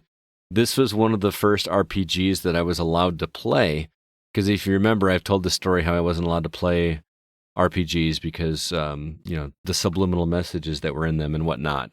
But I was able to get away with this one because it had Mario in it. And I convinced my mom that it was okay to play because it was a Mario game, so what bad could there be in it? So, you know what? I'm sorry. I do have a Super Nintendo memory. Okay. Because Super Mario RPG is the first game I remember seeing the credits of. Really? Yes. The first game I remember beating like as a kid. Oh, wow. That's awesome. Absolutely. That was a pretty good credit too. Isn't there there's like a little parade thing going on in the screen behind or something? Something like that. The memory is more of just like... Oh no, they go from scene to scene and like you see the characters of the different places you visited. Dude, old games were so good about that, where they would give you like a little epilogue during the credits. Mm-hmm. God, I wish games did that so badly. I do too. No, but I just remember because it was such a time investment, especially as a kid. Yeah, I just remember, Yeah. So there you go. There's a Super Nintendo memory. Another good one was Super Ghouls and Ghosts, which was stunning looking game when it came out. I could not believe how good that game looked. And it's also one of the most difficult games I've ever come close to beating. And I say come close because that's a game where you have to beat it twice in order to beat it. You go through the entire game, beat the final boss, and it says, haha, just kidding. You have to go through the game again from the beginning, but you have to have collected this weird weapon, and that's the only weapon that will damage the final boss. So, and it's like a short range. It's really crappy to use. You basically have to memorize a la speed run the game at the very end in order to get through it. And I've never been able to beat that boss, but it is. I've played it so much that the muscle memory is still there. I could do pretty well if I went and sat down and played it right now. It's funny because it sounds enraging, but yet it is a beloved game. Right. I mean, the original, like Super Ghouls and Ghosts, or Super Ghosts and Goblins, or whichever one it was, I can never remember, is like impossible. Yeah. It's basically impossible. This one was doable with some practice. I think I've talked about Mega Man X multiple times. That game is, like, if I were ever to speedrun a game, that would be the one I would try. I mean, it would take me some practice to get back into it, but I used to be able to beat Sigma, no hits, perfectly timed every time. I mean, including both stages. It was so good. Sigma's a cool boss. He really is a cool boss, and he shows up in every one. I know it's like never a surprise, right? It's like Dr. Wily in the originals. Right, but he has that presence of like a good comic book villain like Dr. Doom or something, where you're like... But he's also cooler than Dr. Wily. Sure. Well, yeah, instead of a creepy old man. Yeah, like it was just, he was just he was a cartoon character, where Sigma was a comic book villain. Right, well, Mega Man X has that more of an edge. I've had a real hankering to replay Mega Man X lately. Yeah? Yeah. It's on, did that one come to PlayStation? I know it's on Xbox. It is on PlayStation. I bought the first collection. I've been too scared to buy the second collection because I hear that those games just get really, really stupid difficult. I have like 5 through 8. I have a soft spot for X7, even though I know it's not good. Yeah? Is that the one where it gets really difficult? It's the one where they tried 3D out. Oh, okay. And you played. I should just. You remember Axel? Nobody remembers Axel. I do remember Axel. Oh, you do? I just remember seeing him. I never played as him or anything like that. Yeah. Those are the big memories. I mean, you talked about Mario Paint. The number of hours I've spent messing around in Mario Paint. Like, I know you're not a music guy, but that game not only did like Paint, like what was the Paint program? Was it just Microsoft Paint that was on PCs back in the day? Yeah, I guess so, right? That's what everybody thinks of Mario Paint, is just like Paint, but there was actually a music generator where you actually got a musical staff and you could actually add musical sound effects to the actual, letters of the like A, B, C, D or whatever. You could put them on the staff and do them in time, and everything made, like a mushroom was a drum beat. The flowers were like a bass sound, and you could just literally make music and chords and stuff. I remember my aunt's birthday. I made a picture of that said "Happy Birthday" and a little birthday cake, and then I actually went and wrote the music to "Happy Birthday" with the harmony chords and everything, and played it over the picture of "Happy Birthday" with the little animated candles. Like, I was super proud of it. It was great. And then on top of that, I don't know if you know this, but in Mario Paint, because you have the mouse, there's a little fly swatter game where you have to you move a fly swatter with the mouse and you click on it to swat these flies, and then there's giant fly bosses that you have to strategically. It becomes like a shmup, like they shoot out bullets and you have to dodge them with the mouse. We played that for hours, man. It was really cool. So lots of good memories of the SNES. Do you have any hidden gems? I know you said you didn't do a ton of it, but any obscure games? I really don't think so. I mean, there are a bunch of obscure games I want to play on Super Nintendo. Such as? Terra Enigma has been in the news recently, so that's made me really want to play that game. Mm-hmm. On Super Nintendo. Chad Cusick has always intrigued me on Lufia. Yes. I actually have Lufia. I think he prefers Lufia 2, but I assume you're like me, I would want to start an RPG at the first one. Probably, well, especially if it's the same characters, I guess. Mm-hmm. Yeah, and then, I mean, it's just, the ones that I have heard of. I don't really remember deep cut SNES games. Okay. I got a couple, and it's one that I'm hoping that we can do on a Break the Seal or a retro outsider episode is RoboTrek. I talked to you about it recently. Okay. It's a RPG, which it was a Square Enix game, or just Enix. It might have been just Enix. I think. It had to be either just Square or just Enix back then. Yeah, I think it was just Enix. And man, some of the best music in a JRPG ever. And I just really, really like that story.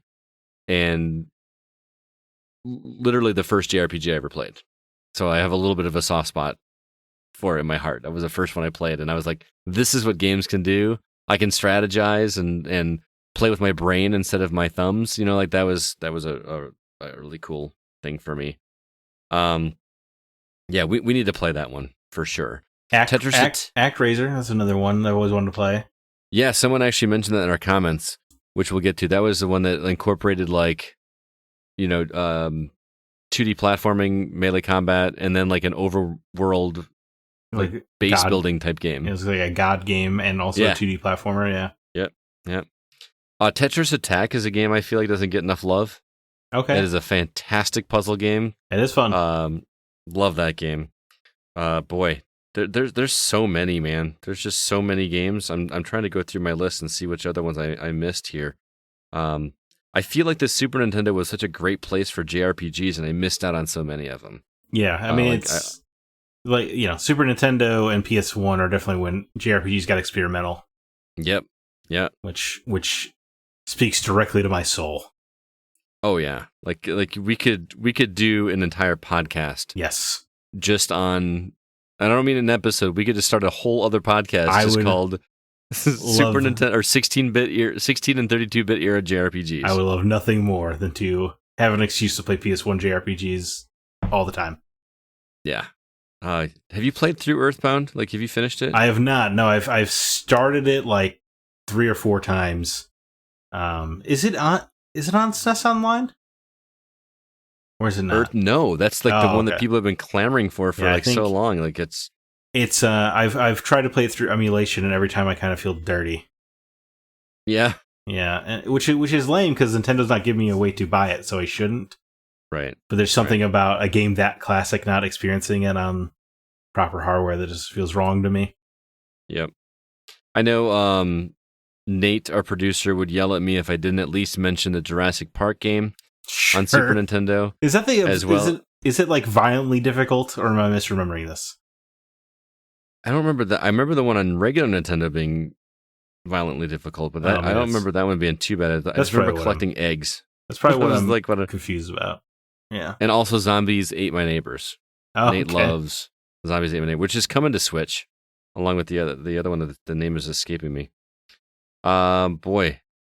I'm looking through the list here. Secret of Evermore is one that I always loved and wish I had gone back to. You actually had a pet dog with you that you got to name, and he was part of it. I always thought that was really, really cool. Yeah, I'm going to add that to my list. That was a little bit more action oriented though than turn based. Just going to that knowing that like it was like the spiritual successor to Secret of Mana. Also Harvest Moon, one of the first farming games I just absolutely adored. So those are some of the obscure ones there. I know we've talked at length, but I want to hear what our listeners thought. Why don't you go ahead and read the first one off of Facebook? Sure. G for Yeef Ayrson says Stanley Cup, NBA Showdown, and DK Country 1-3. I will admit I low-key kind of hate playing Donkey Kong Country. Like, have you played it recently, or you didn't like playing it back then? I've of the era and recently. It just never felt precise, right? Like the jumping just never felt like you could tell where the edges were. And I'm sure this is actually what was happening.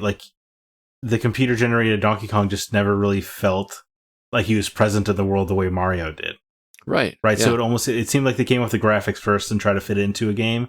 And it just didn't work for me. And I love Donkey Kong Country 64. I adore the Wii one, Donkey Kong Country Returns, tremendous. But those Super Nintendo games are not good. But they were beloved, let me tell you. I remember before Donkey Kong Country 1 was released, I don't know if you remember, and we might have talked about this before, but they released, I got sent to me from Nintendo a VHS tape that was basically a promo for trying to sell Donkey Kong Country 1. And they had like a behind the scenes and all this kind of good stuff. I used to watch that tape over and over again, man. It's nuts. And what's funny is going back, and if you can find a YouTube video of it now to like watch it, because it's super 90s, right? It's very cheesy. But Ken Lobb is in that. They actually talked to Ken Lobb, which is funny because he comes and talks to my class every once in a while. He now works for Microsoft, but he was on the team for that. Father of the Clob. Yes. It was just kind of crazy seeing him looking all young, and I'm like, I know that guy. I've talked to that guy. That was just kind of a cool, and you know, never would have known it obviously as a kid, like that I was going to. Could you imagine going back and telling like 13-year-old me, hey, this guy's going to come talk to your class when you're a teacher someday? Like, that would just, yeah, that'd be pretty cool. I mean, I think that way about having met Warren Spector. You met Warren Spector? Right, at E3, yeah. For that Ultima game he was working on. Oh, yeah, that's right, yeah. Which would turn out to not be very good. Mm-hmm. But yeah, when he helped me fix the crash computer and stuff. If you told me that was a kid, because I worship Warren Spector and I have an adoration for him still to this day. Were you like geeking out and trying just to like contain yourself? It was like my heart was like racing, yeah. That's so cool. Like under the skin, it was like electric, but I kept my cool, of course. That's awesome. But yeah, it was. Sean Coates says, I've always had great love for Indiana Jones' Greatest Adventures. It's an action platformer made by the same team behind Super Star Wars. I like it better as it was less difficult, and it had the whole trilogy in one cart rather than 3 separate games. Top Gear 3000 is also another good one, came out late in the console's lifespan. Most of my SNES experience at the time was from renting games at Blockbuster. The only games I owned back then were just the Mario games. I've not played Indiana Jones' Greatest Adventures, but boy, did I play some Super Star Wars and Empire Strikes Back and Super Return of the Jedi.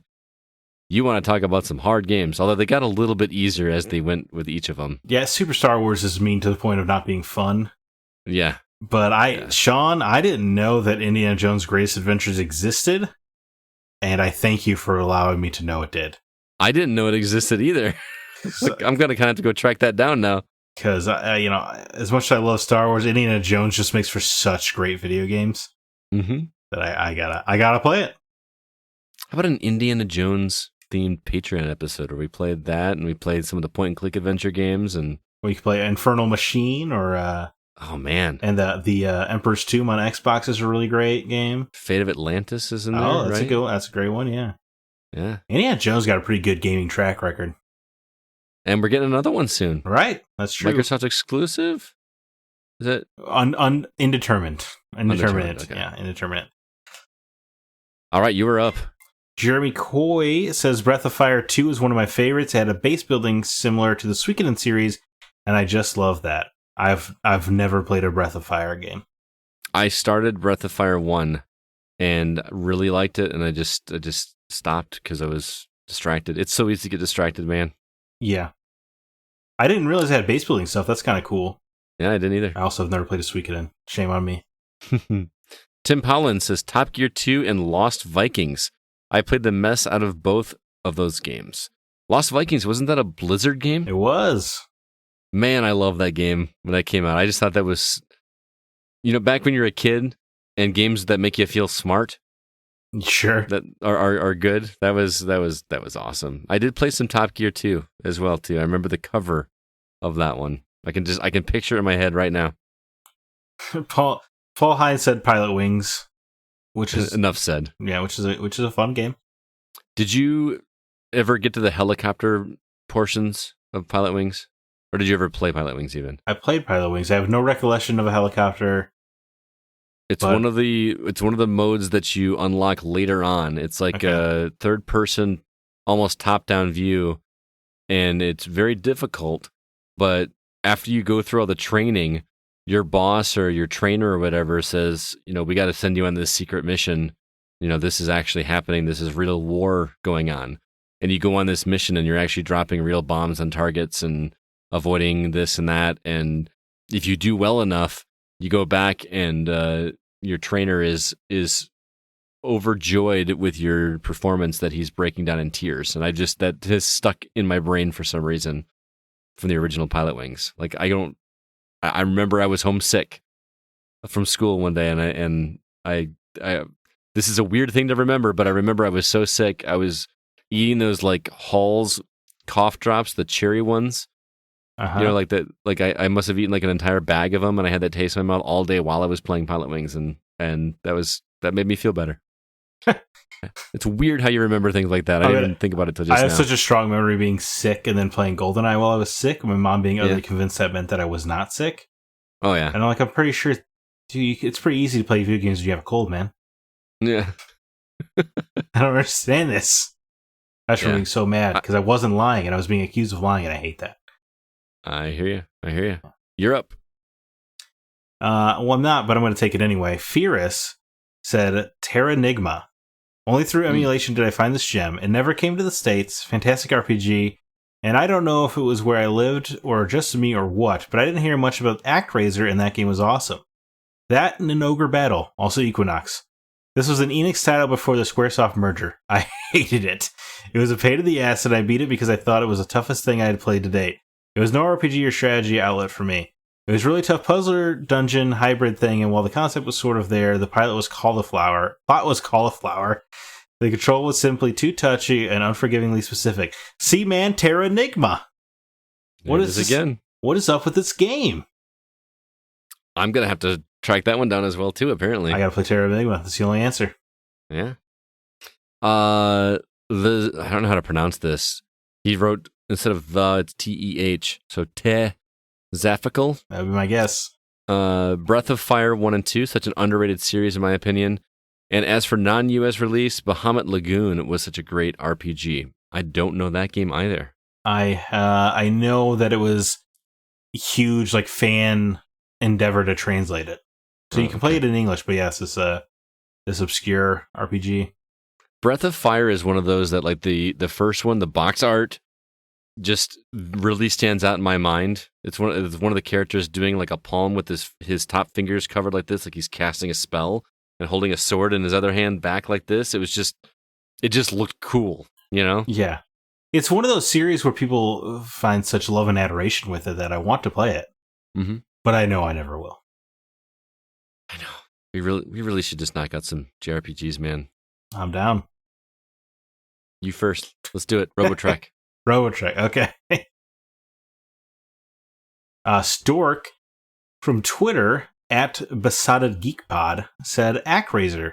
Cool mix of action and sim. I think ActRaiser is this game that nobody knew of when it came out, but has since reached like almost legendary status. Because I feel like it's mentioned in almost every Super Nintendo conversation. Yep.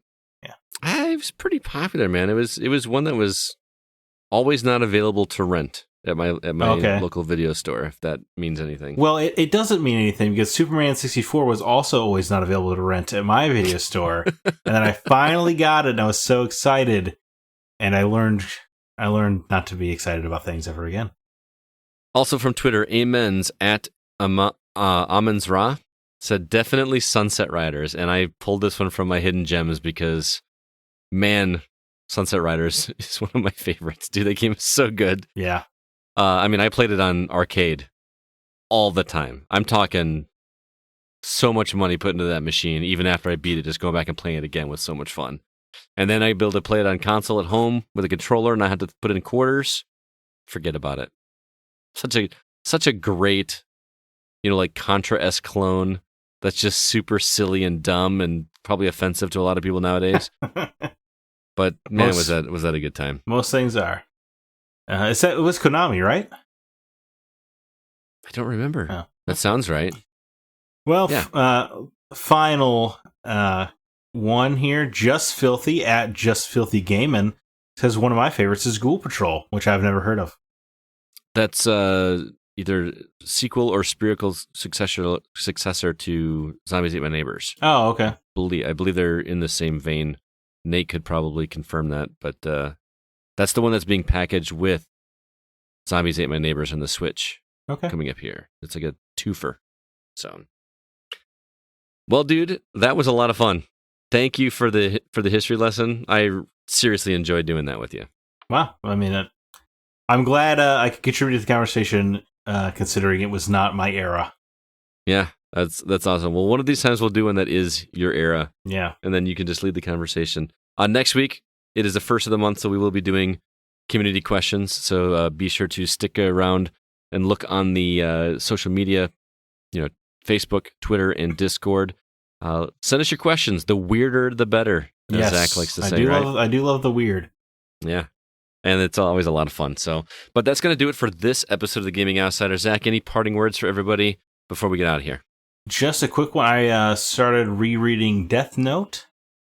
Oh, okay. Which I know I've never read it. You're a fan of the anime. Mm-hmm. It's awesome. It holds up. Yeah. Even knowing the twists, it's a lot of fun. You don't get a ton of stories, especially not in the West, where the main character is just irredeemable. Mm-hmm. Right, and in Light Yagami, just his slow descent into just becoming the straight-up villain of the story is very well done, because they really do trick you into, like, every time he makes a sacrifice of morality, you're like, yeah, I get it, man, you had to do it. But then you get to the end of, like, the third or fourth volume of the manga, and you're like, this is a bad guy. Yeah. But you're so in it by then that you're like, I gotta know what's happening now. I haven't read it. I've just watched the series. Is the series good enough, or do you find the manga is better? No, I think the anime does a great job. Okay. Yeah, I mean, the dynamic between Light and L is really what sells it, right? Oh, that was so good. That cat and mouse thing and that moment. You know what I'm talking about? That moment was just like, no. I mean, I'm getting a shiver up my spine remembering the first time I saw that happen. And did that just happen? Dude, it's so good. It's unbelievable. I mean, their cat and mouse game plus their friendship, and it's good stuff. Good writing, great writing. And L is such a interesting character. He's like always eating. Yeah, and he's like never lets his feet touch the ground and stuff. Yeah, like when he's sitting. He squats when he sits. Yeah, it's kind of crazy. But Zach, I had a lot of fun with you this episode, man. It was really good. Yeah, big fan of the 2-man show. Miss Alyssa and CB, of course. Yeah. But this was a lot of fun. It was good. Well, and all thanks to everybody out there for listening. I just want to remind you that The Gaming Outsider is produced by Nate Lucas, and all the music you hear is written and performed by Grant Henry of Stemmage and Metroid Metal. Please be sure to email us if you have any questions or concerns. Our address is feedback@thegamingoutsider.com. Until next week, I'm Scott Clark with Zach Parkerson, and we are The Gaming Outsider. Now remember, there's no such thing as a bad game, just games that aren't for you.